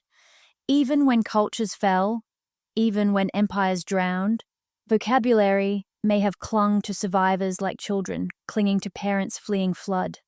A single word can travel farther than any artifact. It requires no preservation, no stone, no archive. Only a mouth willing to speak it, and a child willing to hear it. Imagine a sea king standing before an unfamiliar shore, teaching names for waves and stars to people who have only watched them from land. That first exchange, a gesture, a shared sound pointing to the same sky, may be all that survived. But once a word takes root, it branches. Over time, meanings shift, evolve like tides. Yet deep beneath silted change, original shape remains. Linguists call these roots. We might call them memory. Language is a fossil no tide can bury. It preserves what history loses. Syntax becomes archaeology. Grammar becomes coastline. In the structure of sentences, we find currents of contact. In shared morphology, we see trade of thought, not just goods. A word like mara, meaning ocean in Polynesia, mirrors ma, meaning sea in Latin, and mara again in ancient Sanskrit. Scholars plot this as diffusion, along later Eurasian migrations. But when the same root appears in Peru, the pattern widens beyond accepted timeframe. The sea carried more than shells. If we step back, if we view language as ocean rather than continent, we see not isolation but drift. Words travel like rafts, pushed by culture, caught by tide. They cross oceans silently, without record, without recognition. Yet they arrive. They root, they bloom. This chapter draws its truth not from legends or ruins, but from sound. From syllables that survived where cities did not. If the sea kings taught the world to sail, perhaps they also taught the world to speak of sea and sky in ways still alive today. Language is inheritance disguised as everyday speech. We use their vocabulary without knowing it. Language remembers, but culture remembers more deeply still. If words drifted, then rituals, enacted, embodied, sacred, must hold something older than meaning. Culture carries memory, even when words forget. Ritual is repetition. An action reenacted so many times it becomes instinct. And when the same instinct appears across continents with no recorded meeting between them, we feel something beneath history, like a tremor under still water. The sea kings may have vanished from shore, but fragments of their lives survive not in libraries, but in ceremony. Across the Pacific and along the Mediterranean, ancient burial sites show bodies seated upright, knees drawn close, faces turned toward sunrise. Egypt preserved the dead in tombs. Mesopotamia laid them flat beneath clay. But coastal graves from Chile to Sardinia follow the same sunrise posture despite oceans between them. Why sit the dead like watchers waiting for dawn? What shared belief made strangers position ancestors in identical pose? A ritual like that is not coincidence. It is lineage. Shell-beaded crowns appear too. In Africa, chiefs buried with cowries encircling brow. In Oceania, priest navigators crowned with trochus spiral. In Yucatan, rulers adorned with spondylus, the ocean's blood coral. Shells mark authority in cultures separated by world-ocean, yet used in the same place. The head, seat of vision, memory, command. No land-bound empire centers power in shell. Only mariners do. A crown made from sea speaks of identity older than drought or harvest. Even celebration remembers them. Canoe launch festivals on islands across the Pacific. Mirror ceremonies in ancient Iberia. Villagers chant to wind, anoint hulls with oil, push vessels into surf with hands lifted. In South America, pre-Columbian art shows nearly identical scenes. Boats gliding from shore, while dancers mirror waves with arms. These rituals live like bones beneath skin. They do not belong to single nations, they belong to tide. Shared customs do not prove a single culture, but they hint. They pull threads tighter with each familiar gesture. When we see sunrise burials, shell crowns, launch rites repeated far beyond chance, something inside us pauses, ritually, symbolically, spiritually. The sea kings persist. Their identity dissolves into many tribes, yet practices echo like wind through old sails. Think of a child learning ritual by watching. No script, no instruction, only imitation. Now imagine that child's descendants, teaching the same rites, 1,000 years later, long after memory of origin disintegrates. They would not know why the dead sit or why shells crown the living. They would only know this is how it must be done. Tradition is the memory of a people who refuse to vanish. Even if the people themselves no longer remember their own name, we stand at the threshold of something vast. Language remembered sound, DNA remembered blood. Ritual remembers belief, something deeper than history, older than writing. If remnants of the sea kings survive in burial, in crown, in celebration, then perhaps symbols may reveal their gods. Symbols outlast ceremony. Symbols endure like tides. Symbols are survivors. They endure where people vanish, where cities drown, where language fades into wind scatter. And among the countless carvings chipped into stone across the world, one symbol appears again and again like a whisper that refuses silence: the spiral. Malta bears it on megalith walls older than pyramid dust. Easter Island guards it beneath volcanic cliffs, carved into boulder faces like eyes that turn eternally inward. Mexico holds it, etched into temples beside storm gods and feathered serpents, across oceans that history insists were never crossed. The same curve uncoils, patient and deliberate. A fingerprint where no shared hand should exist. The spiral may be many things. It may be tide, the eternal pull and return of a salt water against shore. It may be storm, a cyclone seen from cliff top, terrifying in its slow rotation. It may be galaxy, the Milky Way arcing across a prehistoric sky, breathtaking in its white river of stars. Whatever it meant something important enough to travel farther than language. The spiral is found where no cultural bridge supposedly existed, yet it repeats with such confidence that coincidence feels thin. It is as though a single idea once circled the globe, the way waves circle islands. In Malta's hypogeum, spirals wind across chamber walls like sea wind turning sand. Some sharpen inward, tight as a nautilus shell. Others widen in twin coils like waves breaking on rock. These carvings are older than Stonehenge, older than the first city-states, older than every empire rusted into dust. Their meaning is lost, yet their presence is undeniable. They anchor a question: whose vision do they preserve? Travel east across water and time.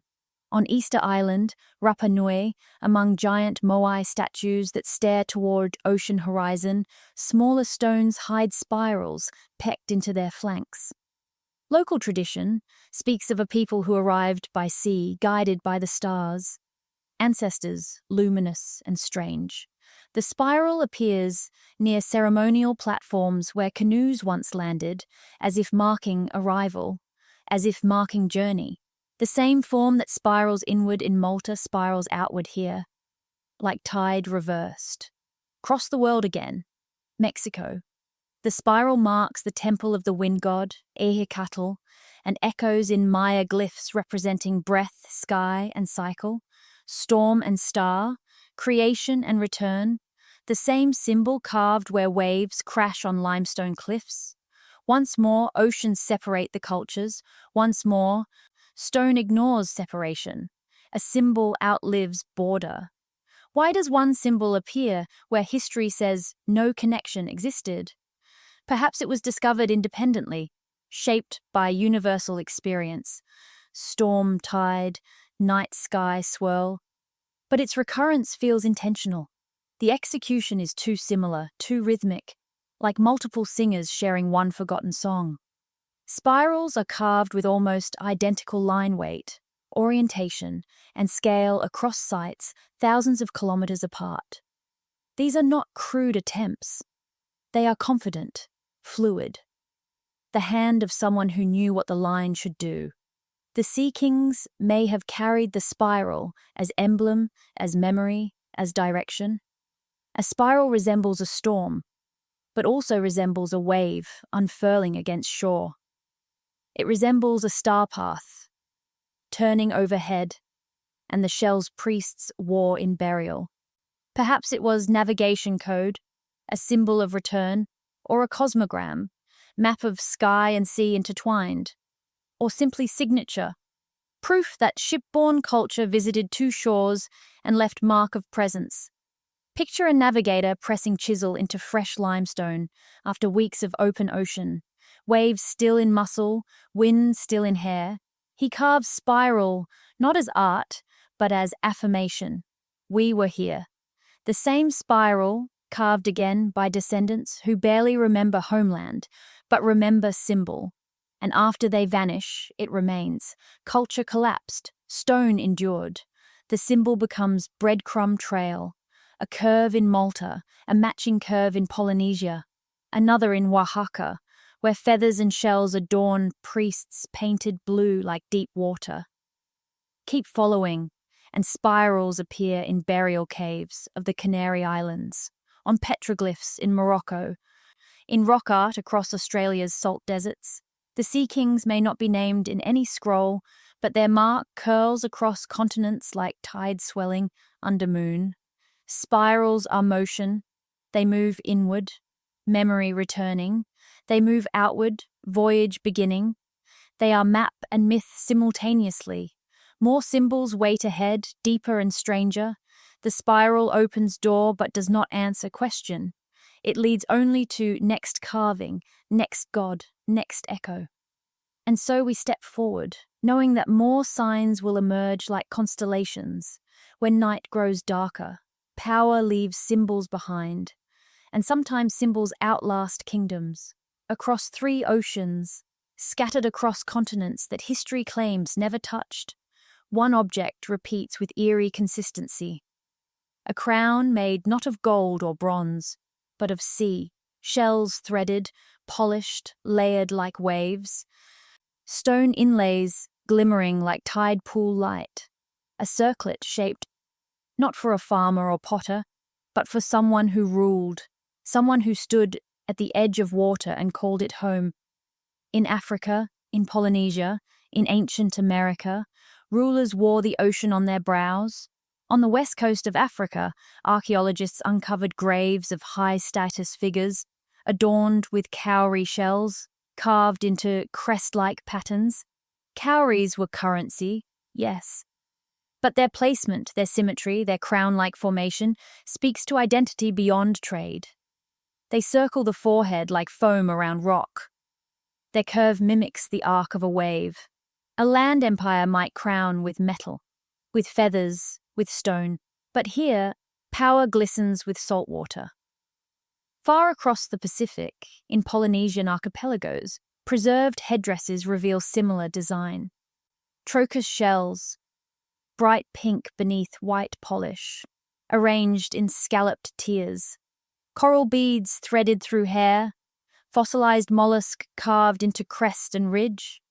These were not random adornments. They formed crown shapes unmistakable even in fragment, curved downward, like bow of canoe, rising at sides like cresting wave. Polynesian tradition holds that chiefs descended from navigators who rode the sky path, a phrase many dismiss as myth. Yet the crown suggests inheritance not of land, but of sea. Travel again to the Americas. In coastal Mesoamerica, rulers of pre-classical cultures were buried with spondylus, blood-red coral shell prized for rarity, shells arranged across forehead in semicircle, tips pointed upward like breaking surf. In Andean highlands, trade carried shell far from shore, yet crown patterns remain identical. Even where water lies distant, memory persists. These crowns shimmer with origin, ocean, tide, voyage. Did crowns of ocean shells mark rulers of a forgotten world? If the Sea Kings existed, if they once commanded coasts and currents, this would be their signature. Not landstone, but sea jewel. Not gold, but pearl. Not metal, but spiral. A kingdom of water would have no need for copper circlet or iron diadem. Their wealth was tide, their throne a deck, their power measured in horizon reached, not territory possessed. Imagine a coronation no historian recorded. A chief stands at shoreline dawn, waves curling around ankles like loyal subjects. An elder places shell crown on brow. Weight of ocean, sound of surf inside, the sea itself woven into authority. Every ruler crowned anew would carry memory of tide with them. When ships left port, the crown remained as talisman of passage.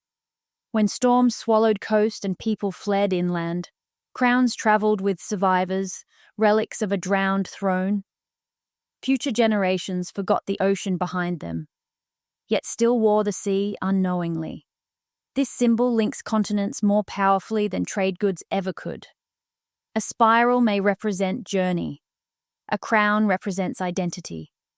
When African, Polynesian, and American rulers share the same headpiece structure, shell crest, wave arc, beadstone, we glimpse unity not through conquest, but lineage.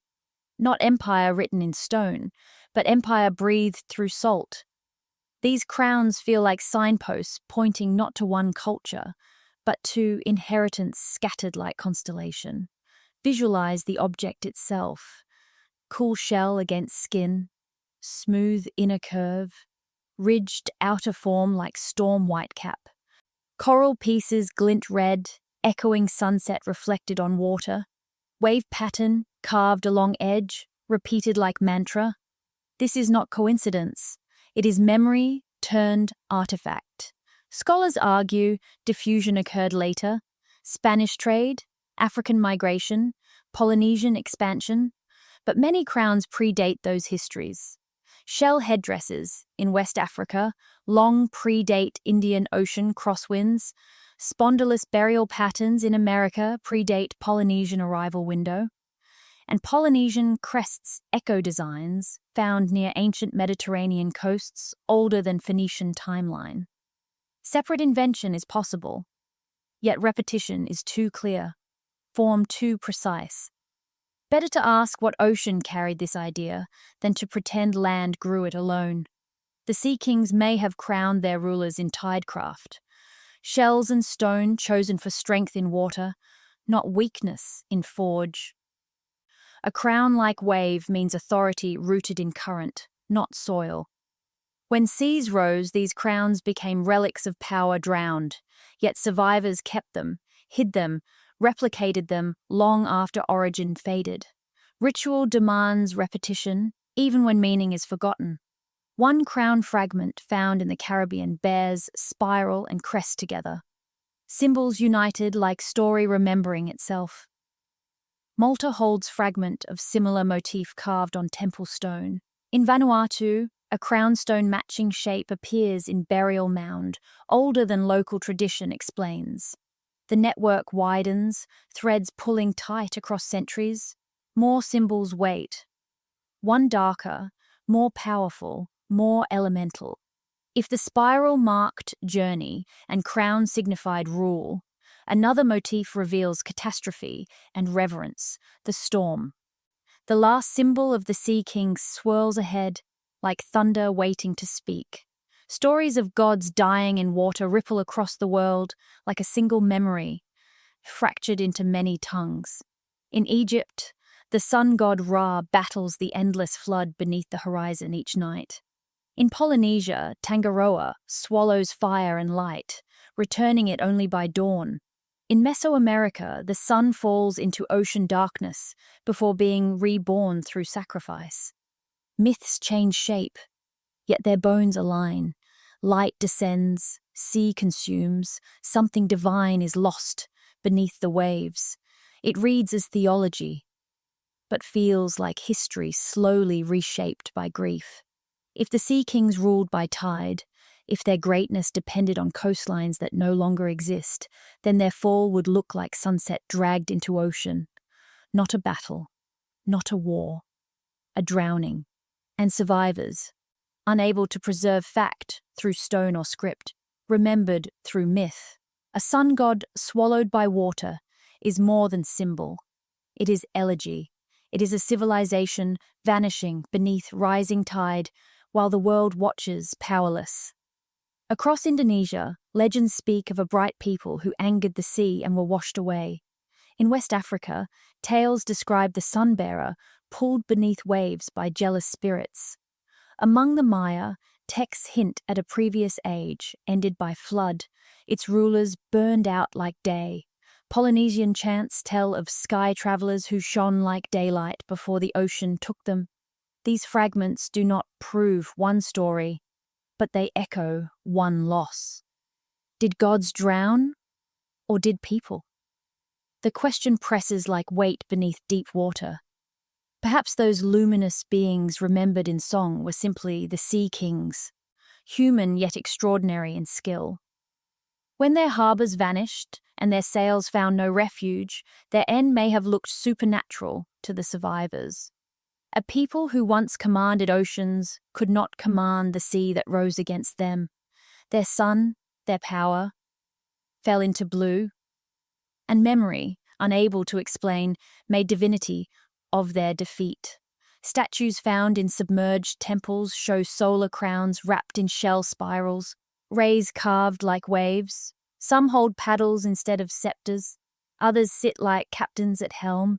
Images blend sky and ocean, sun ruled by tide. That duality appears too often to ignore. The drowned sun is not metaphor alone, it is identity.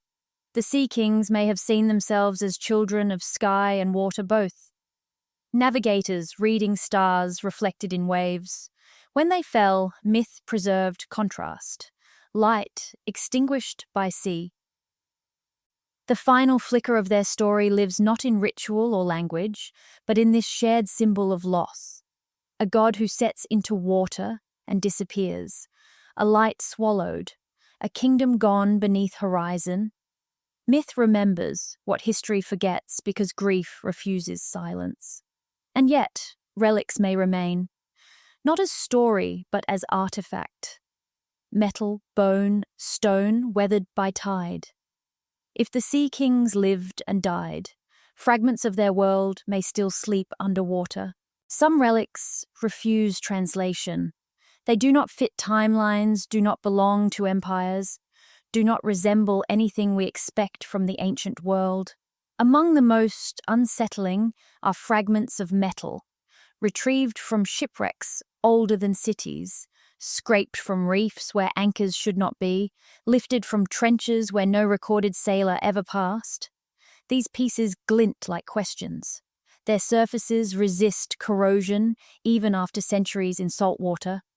Their lattice structures, seen under magnification, show order more advanced than any Bronze Age forge. They behave like material from a future misplaced in the past. They speak a language metallurgy has not yet learned to read. One shard found off the coast of Madagascar bears composition no smelter of its era could have produced, copper blended with trace titanium. Crystalline alignment, tighter than bronze or brass. It does not match meteorite signature. It is refined, engineered. To replicate it today, one would need controlled temperature, oxygen reduction, layered cooling, techniques unknown to civilizations predating iron. And yet there it lies, barnacle softened at edges, still bright beneath crust, as if waiting to be recognized. We test it, document it, but it remains untranslatable. A material without lineage. Another fragment emerged from a wreck near Peru, curved like hull plating, too uniform for hammered craft. Its surface patterns form micro-lattices, repeating geometry like woven metal cloth. Under microscope, the grain aligns like muscle fiber, designed to flex under stress rather than shatter. No furnace of that age could create it. No known culture should possess alloyed metal with directional strength, yet the piece was embedded among wooden planks identical to early maritime vessels. Technology and timber side by side, one so primitive, one impossibly advanced. It feels like contradiction, unless both belong to the sea kings. Europe offers its own anomaly. Divers in the Aegean retrieved a corroded ring of pale metal from a collapsed seafloor shelf. Laboratory analysis revealed a blend of zinc and rare earth elements in ratios unnatural to smelting by accident. Its surface holds etching too symmetrical to be erosion. Patterns twist like wave and star combined. Language, perhaps, or designation. The ring does not bend easily. It remembers shape even under industrial pressure. Some scientists call it artifact contamination. Others call it hoax. But under radiometric analysis, wood fused to it dates older than Minoan civilization. History cracks under glare of anomaly. Who forged metal centuries before Metal Ages? Perhaps a people who saw water not as barrier, but highway. A culture needing armor for hulls crossing storms. A civilization whose ships demanded strength beyond copper and bone. If the Sea Kings built vessels capable of spanning ocean routes, they would need material resilient to salt, stress, and time. Wood bends, fiber weaves, resin seals, but metal survives. If they mastered alloy craft, through trial at sea, each voyage testing durability, each failure teaching new ratio, they could have forged something without air, a technology evolved in isolation, perfected through storm, drowned with its makers.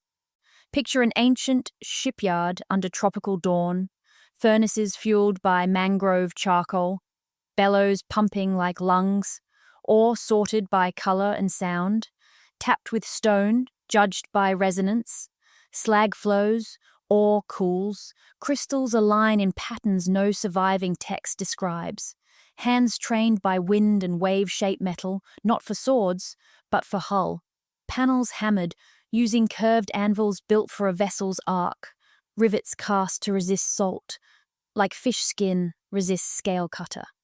These artisans do not write what they know, they build it. And when storms claim fleet, their knowledge sinks with wood and crew, resting beneath waves until divers retrieve fragments centuries too early. Modern metallurgy searches databases for comparison and finds none. These alloys are not refinements of bronze or precursors to steel. They stand alone, independent technological branch pruned before maturity. A metallurgical ghost. Some argue these pieces are intrusive contamination from later shipwrecks. But sediment layers bury them deep beneath strata older than Greek pottery, older than dynastic Egypt, older than script itself. Metal should not be there. Yet presence demands explanation. A civilization lost to rising tide might leave no scrolls, but metal survives where myth does not. Perhaps these alloys were never widespread. Perhaps they were rare, reserved for navigators or royal vessels. If a crown gleamed with shell, a ship may have gleamed with metal that mirrored star. A Sea King flagship, plated with alloy immune to storm, would travel farther than wood alone. Survivors who reached distant lands might have carried shards, gifts, tribute, relic. Generations later, those fragments would be buried, forgotten, then resurrected by modern hands, unprepared for what they hold. We treat these relics like puzzle pieces from another world, yet they may belong to ours. Just a world we no longer remember, an empire erased, leaving behind the one thing water could not swallow, metal too stubborn to rust. These fragments are not proof. They are invitation. They suggest a civilization whose technology developed along oceanic need, not terrestrial conquest. They challenge narrative, unsettle chronology, whisper like tide against stone. The Sea Kings may have forged alloys long before metal ages, then vanished before they could teach their craft. And if their metal survived, what else endured? Not myth, not word, but artifact. Bone. Carving. The next relic waits like constellation behind cloud. Star maps etched into bone, preserved like navigation coded in ivory. Long before ink dried on clay tablets, before calendars found shape, before cities stacked stone into skyline, someone carved the night sky into ivory. Mammoth tusks, polished by patient tools, hold constellations we still recognize. Orion's belt, the Pleiades, Canopus riding low across southern horizon. These carvings predate agriculture, they predate metal, they predate history by millennia. Yet their accuracy rivals modern star charts. They map positions from over 10,000 years ago, frozen like celestial memory inside pale bone. No culture rooted to land could have needed this precision. Only sailors, whose survival depended on sky, would carve such maps. One tusk, discovered in Siberian permafrost, shows 92 star points positioned, with mathematical consistency. The carver knew declination, not by formula, but by experience. A notch marks Polaris, though at the time of carving it was not true north. Ancients should not have known precession of the sky, yet the map compensates. Stars account for drift. The ivory remembers positions lost to modern eyes. We study and wonder, who charted night with such fidelity? Before telescopes, before compasses, before even pottery. Another tusk, unearthed near the Rhone, depicts constellations visible from the southern Pacific. Stars European hunter-gatherers should never have seen. Among them sits Crux, the Southern Cross, carved too deeply to be coincidence, placed with intention. For Crux to appear on mammoth ivory in Ice Age Europe, someone must have journeyed far south or met travelers who returned bearing sky. These are not symbols, they are coordinates. Ivory becomes archive. South America yields the third piece, a broken tusk fragment found in Andean High Valley Cave. Surface etched with arcs matching canopus movement across ancient sky. Lines curve like wave paths across horizon. This fragment, dated older than Andean farming, shares technique identical to Siberian carving.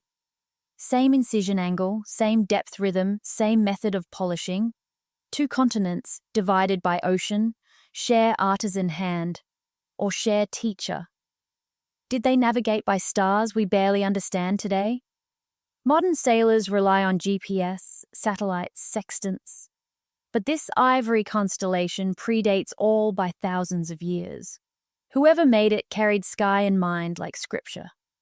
To read it is to imagine voyages tracked by stellar clock, each point a waypoint across ocean dark as ink. These tusks are manuals. How to move through water when land is lost behind horizon. Ivory endures where papyrus rots. It survives fire and flood. Perhaps these were textbooks, teaching star lore to apprentices who would one day guide ships under unfamiliar hemispheres. One tusk displays dual hemispheric rotation, stars spinning opposite directions depending where one stands on Earth.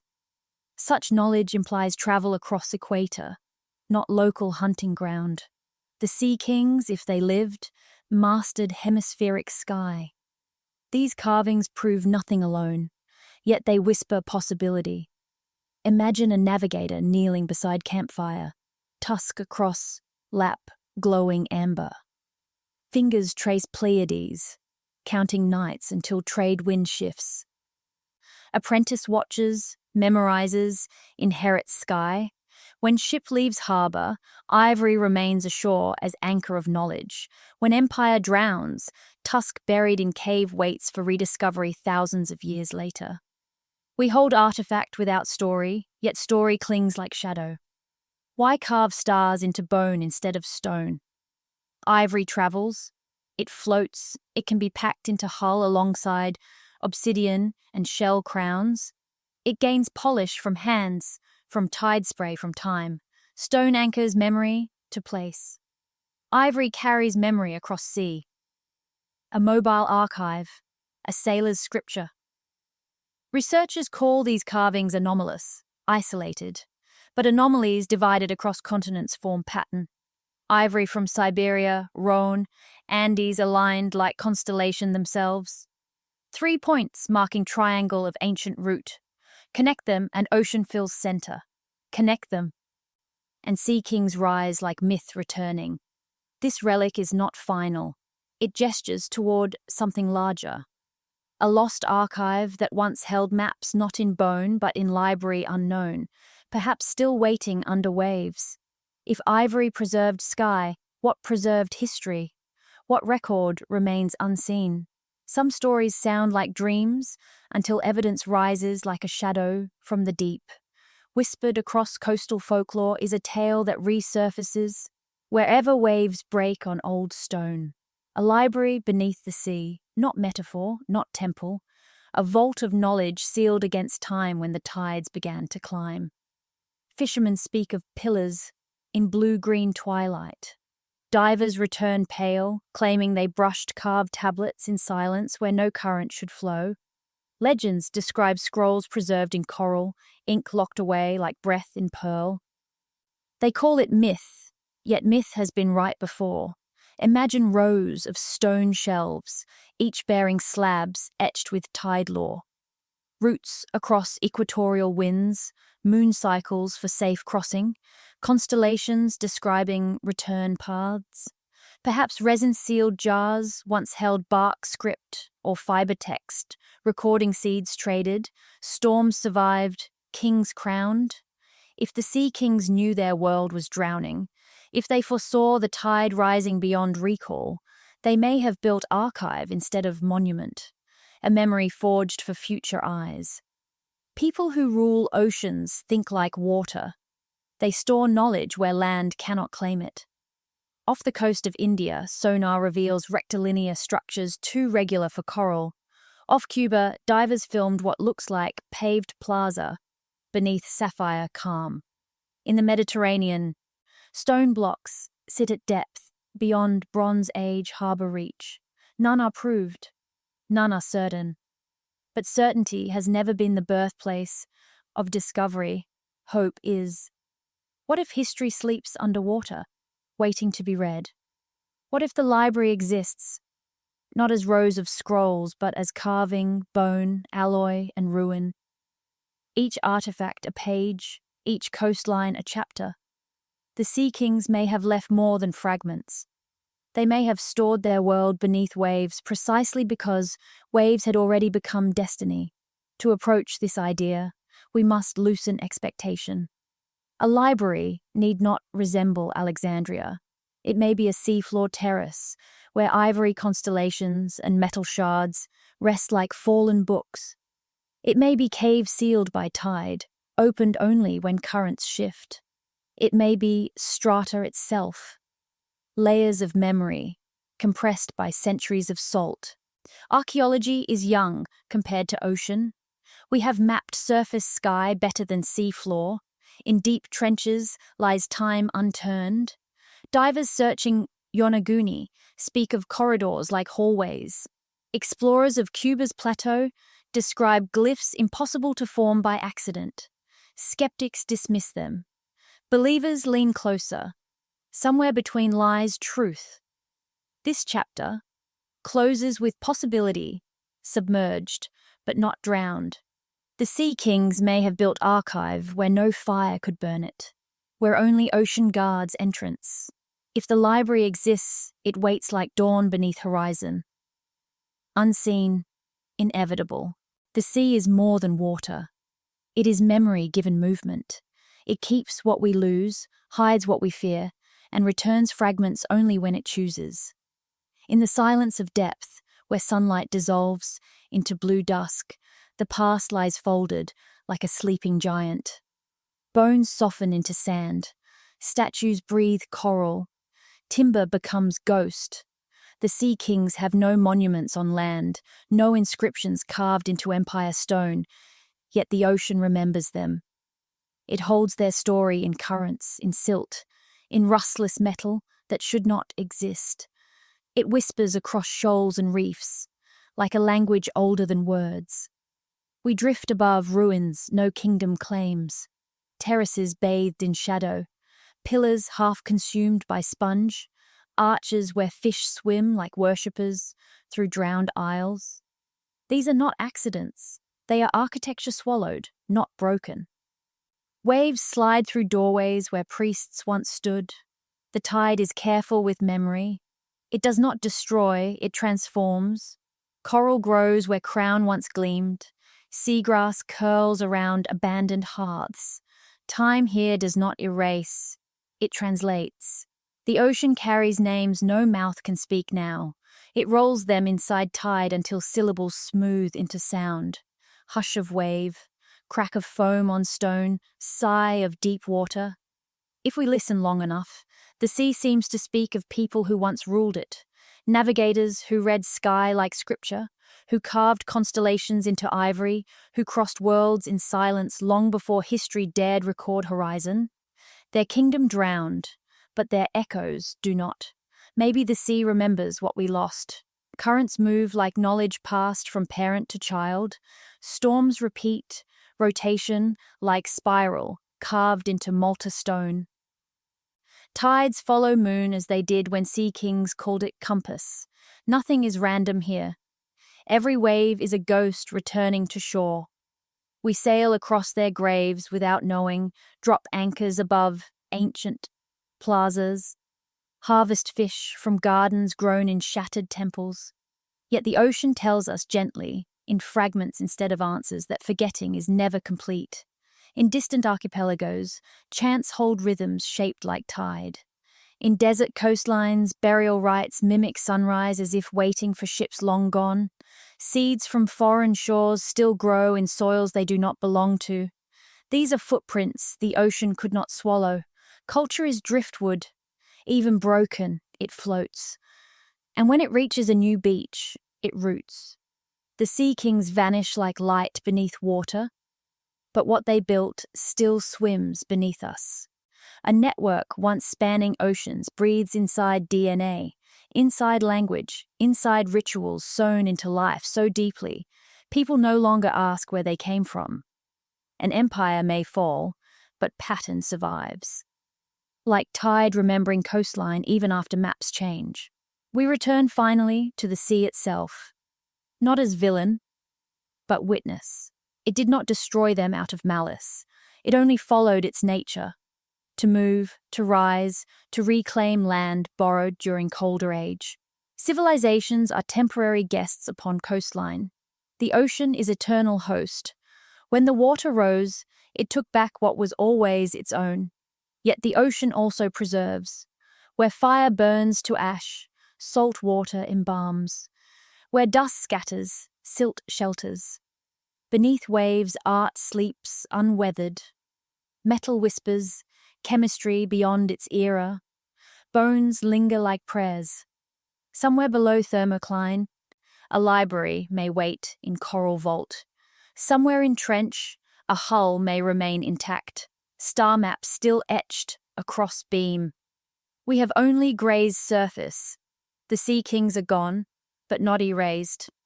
They drift through our harvests, our speech, our genetics, our myths. They move through every tide that touches every shore. Their empire broke like waves on stone, yet waves return, always. The ocean never forgets. As we leave this chapter, we leave with wonder, rather than certainty. We are not here to prove, but to witness. To imagine what the sea remembers, and what it still wishes to tell. The story is not finished, but it settles gently like sand upon ruins, patient, waiting. Now comes final reflection, not of them, but of us. What does it mean to walk a world built on forgotten waves? What does it mean to inherit a history half drowned? We tell this story not to worship ghosts, but to understand ourselves. The sea kings are gone, yes. Swallowed by water, scattered by war, thinned into myth, like dye into surf. And yet, every fragment we uncovered leads not backward, but forward. Their world is not separate from ours. It is precursor. It is warning. It is mirror. Once long ago, ice melted too quickly. Coastlines redrew themselves like a map, erased and redrawn overnight. Harbours vanished, economies drowned, people migrated inland seeking safety, only to meet jealousy, hunger, conflict. A global civilization fractured into tribes. Technology lost its context, became artifact instead of knowledge. Culture thinned as salt in rain. We stand now in another warming age, watching oceans rise again inch by inch. And we believe ourselves safe because we have satellites, steel, science. But the sea kings were masters of their world too. Their failure was not ignorance, it was timing. Nature shifted faster than memory could adapt. Are we repeating the same tide-shaped story? Cities today cling to coastal edges like barnacles on stone. Millions sleep beside water that remembers how to climb. We build towers instead of ships, ports instead of star maps. But we depend on ocean trade as surely as they did. We forget how fragile shore is until storm comes. The Sea Kings remind us that mastery is temporary. The ocean is patient. It waits. Their story matters because it shows how knowledge can vanish. Not through violence alone, but through slow forgetting. When harbours drown, navigation chants become lullabies. When shipwrights flee inland, seashell crowns become trinkets. When memory loses purpose, it loses precision. Knowledge must be practiced to survive. A calendar forgotten becomes cosmic noise. A map unread becomes decoration. The Sea Kings lost their world when sea erased their infrastructure. We might lose ours through neglect, through believing history is secure simply because it is recent. And yet their story holds more than warning. It holds wonder. They built without iron. They travelled without compass. They mapped sky with bone and memory. They crossed oceans before anyone believed oceans could be crossed. They remind us our ancestors were not primitive. They were extraordinary. Human brilliance does not belong only to present. It blooms whenever curiosity meets need. If the Sea Kings could weave continents together with wind and sail, what might we do with technology brighter than metal they dreamed? If they transformed myth into navigation and story into science, what stops us from doing the opposite? From letting science collapse back into myth through arrogance or complacency? We stand at edge of rising tide. We stand where they once stood. We can learn or we can drown, but their story is not only lesson, it is inheritance. The seeds they carried still feed us. Words they spoke still shape language. Songs they sang still pulse like waves inside rhythm of culture. We don't need to prove they existed to feel their influence. Proof is a luxury history rarely grants. Meaning is enough. They show that connection predates record, that humanity is older, broader, more maritime than we imagine. They show we are a species of travelers, not settlers, of dreamers, not archivists. And perhaps most important, they show beauty can survive catastrophe. Even drowned, their world leaves ripples. Coral grows where crown once shone. Whale songs echo through channels once lined with docks. Rituals continue though origin is forgotten. Knowledge is not fragile. It adapts like tide. We remember them not to resurrect empire, but to honor resilience. When future storms come, and they will, we may lose cities the Sea Kings never saw. We may watch harbours sink the way theirs did, but we can choose which memory we carry forward. We can choose curiosity over erasure. We can choose to document, to archive, to preserve, so future generations do not rebuild history from fragments the way we rebuilt theirs. We can choose to keep alive what the ocean may someday take. Their fall matters because it proves nothing is guaranteed, not even civilization. Their legacy matters because it shows what survives. When everything else fails, they were brilliant. They were mortal, and so are we. In the end, their story is not simply past, it is possibility. It is a tide moving toward us, across centuries. We have been told the world is mapped, known, settled. But the Sea Kings laugh through waves and show us uncertainty is vast as ocean. They ask us to wonder, to doubt, to hope. History may claim they never existed, but the sea remembers, and somewhere deep beneath our modern certainty, so do we. Now comes the final breath of this journey.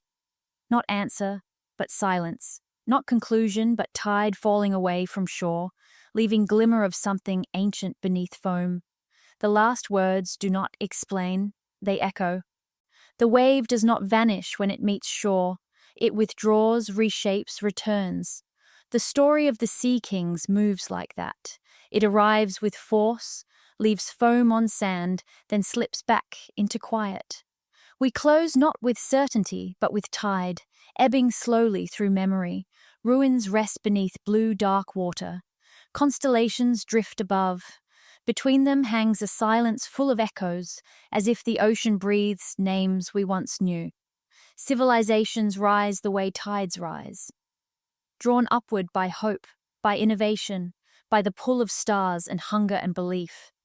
They grow tall, glittering as sunlight on crest. Then they fall, slowly at first, then all at once. But fall does not mean erase. A tide retreats, yet it always returns. History is not written. It is washed away, rewritten, washed again. What survives each cycle is not stone, nor map, nor crown, but echo. We drift now above everything we have seen. Spirals carved in wind-smoothed caves, crowns of shell buried in distant graves, songs that pulse like tide inside human voice. We hover above ivory constellations, metal that should not exist, roots drawn by wind and foam. These fragments do not form whole, yet together they hum like two waves colliding. A resonance, an echo that never ended. Perhaps this echo is enough. We do not need proof to feel wonder. We do not need certainty to sense truth. The Sea Kings may be myth, or memory, or both. What matters is the voice beneath waves that refuses silence. It asks us to imagine world older than pages, larger than map. It asks us to listen, to ruins, to genes, to chants older than temples, to tides that repeat like heartbeat no age can stop. Somewhere below, in pressure dark quiet, coral wraps ancient pillars like forgiveness. Fish swim through doorways once shaped by human hand. Barnacles read carvings, the way scribes read script. The ocean keeps everything, but gives pieces back gently. One shard of metal, one bone carved with star, one buried word drifting across continents. Enough to feel presence even when silhouette is gone. Civilization is fragile. Knowledge vanishes, if not carried forward. But memory, true memory, does not die. It transforms. It spreads like ripple from stone cast long ago. We feel it in our bones, in the songs we do not understand, in the shells placed at burial, without reason. Echo is not absence. Echo is persistence. So we leave slowly, like wave receding. We leave Sea Kings where they belong. Half light, half tide. Not trapped in certainty, but alive in wonder. As screen darkens, ocean remains, rolling endless beneath moon, carrying stories like driftwood toward future shores. Fade, not to black, but to blue. Because somewhere beneath the waves, an empire once breathed. And somewhere inside us, it still does. Extinction is rarely absolute. Even when a civilization falls, its people seldom vanish like flame snuffed in wind. They scatter, they adapt, they merge like rivers into other rivers. The Sea Kings may have drowned in body and empire, but fragments of them could remain, not as monuments, but as living blood, walking beneath modern skies, unaware of their inheritance. To search for survivors is to look not at ruins, but at faces. Not at maps, but at memory preserved through flesh, story, and craft. In remote Pacific archipelagos, navigators still chart, course by stars with no instrument but eye, pulse, and breath. They speak of telapa, lightning that flickers beneath waves, guiding them toward unseen land. Western science struggles to explain it. But to these sailors, it is knowledge inherited, not invented. They ride the same winds the Sea Kings once mastered, following constellations older than language. Their chants name stars like ancestors, each a waypoint, across ocean dark as prehistory. No empire teaches this now. It survives because someone carried it through flood and fire. In the far south of Chile, coastal tribes recite tide calendars that sync perfectly with lunar cycles no textbook taught them. Their elders speak of days when ancestors came from beyond the sunrise. They build boats from woven bark with stitched seams reminiscent of ancient Polynesian craft. Their blood contains genetic traces linking them to peoples thousands of miles across Pacific. Coincidence? Drift? Or the echo of voyages forgotten by history? The Andaman Islanders navigate reefs at night by sound, swell, wind, breath of tide against coral. Their oral tradition describes sky rulers who taught them winds long ago. Their mitochondrial DNA shows ancient links to Africa, too deep to trace through known migrations. Their bodies, like maps, carry roads we cannot see. Perhaps they descend not from one homeland but from many, a blend shaped by centuries of ocean, crossing before memory turned to myth. Samoan masters of wayfinding teach apprentices by silence. Stand in canoe, feel swell direction in feet, know from heartbeat which ocean lane you occupy. This knowledge mirrors techniques found among the Chumash of ancient California. Though ocean separates them by entire blue world, the Chumash built plank canoes centuries before European sails. Their tongue bears navigation, vocabulary rare in the Americas. Their skin tones, skull forms, ritual beads whisper of ancestry carved from tide. In Madagascar, half a world away from the Pacific, villagers speak an Austronesian-derived language, despite geography, pointing toward Africa. Genetics match Indonesia more than mainland. How did Polynesian blood settle there unless ships carried families westward long before recorded trade? Survivors may have reached this island when harbours drowned and homes slipped undersea. They brought crops, chants, star lore. Today, Malagasy outrigger canoes mirror Pacific designs almost plank for plank. Coincidence becomes pattern. Pattern becomes lineage. What if the forgotten still live? In plain sight, a shepherd in the Andes whose ancestors once sailed. A navigator in Micronesia carrying constellations in bone memory. A Malagasy fisherman whose sail is blueprint of empire no chronicle mentions. We speak of sea kings as vanished, but perhaps they dissolved instead, absorbed into cultures they once taught, leaving hints like shells buried in sand. Some tribes preserve crown rituals with shells, though ocean now lies distant. Some bury elders seated facing sunrise, though they no longer remember why. Children paint spirals without knowing origin. These practices are fossils, cultural bones left after flesh of history decayed. Survivors do not remember everything. They remember enough. If sea kings still breathe through modern veins, they are not royalty now. They are fishermen, whale hunters, wayfinders, islanders who launch boats without compass and return by instinct. They are no longer empire. They are echo, but an echo proves sound existed. There are songs still sung today whose words are older than the temples they echo through. Melodies that predate empires, carried across generations like lanterns through endless night. These chants do not record battles or kings. They remember water. They mark the coming of tides, the pull of moons, the return of winds. They hold patterns too precise to be coincidence, too rhythmic to be mere myth. If a song remembers, is a civilization truly gone?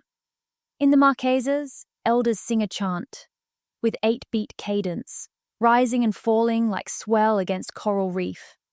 On the third beat, lyrics speak of the city beneath the breath of waves. No city stands there now, but divers off that same archipelago report stone terraces deeper than sunlight can reach. Coincidence tastes thin. Where language fades, melody persists, passing knowledge like tide passes shoreline, slowly, steadily, without need for script. In the Maldives, lullabies describe the houses that sleep below the blue horizon. Mothers sing these words without questioning origin. Children fall asleep imagining pearl towers below sea. Yet old fishermen claim these songs recall lost homeland, swallowed by tide. Their voices soften when asked who built those drowned houses. People before story, they say. People without name, without written record, but not without memory. Across Polynesia, navigation chants stretch long as night. Verses list star positions in order of rising, constellations sung like itinerary, each stanza a direction. Go when Hoku climbs, turn when Matariki fades, wait when moon bleeds silver. These songs are wind maps, ocean maps, sky maps. They encode distance as rhythm, current as chorus. A culture that sails does not need parchment. It needs breath. A navigator who forgets rhythm forgets route. One who remembers holds world in voice. In the Andes, high above sea, Quechua hymns reflect cadence of waves despite mountain air. Their rhythms break like surf against stone. Lyrics reference roads that once lay under sea and sun people who walked the horizon. These chants persist in villages thousands of kilometers from tide. How did ocean rhythm climb into mountain lungs unless carried by ancestors fleeing rising water? Songs migrate easier than boats. They need no harbor to survive.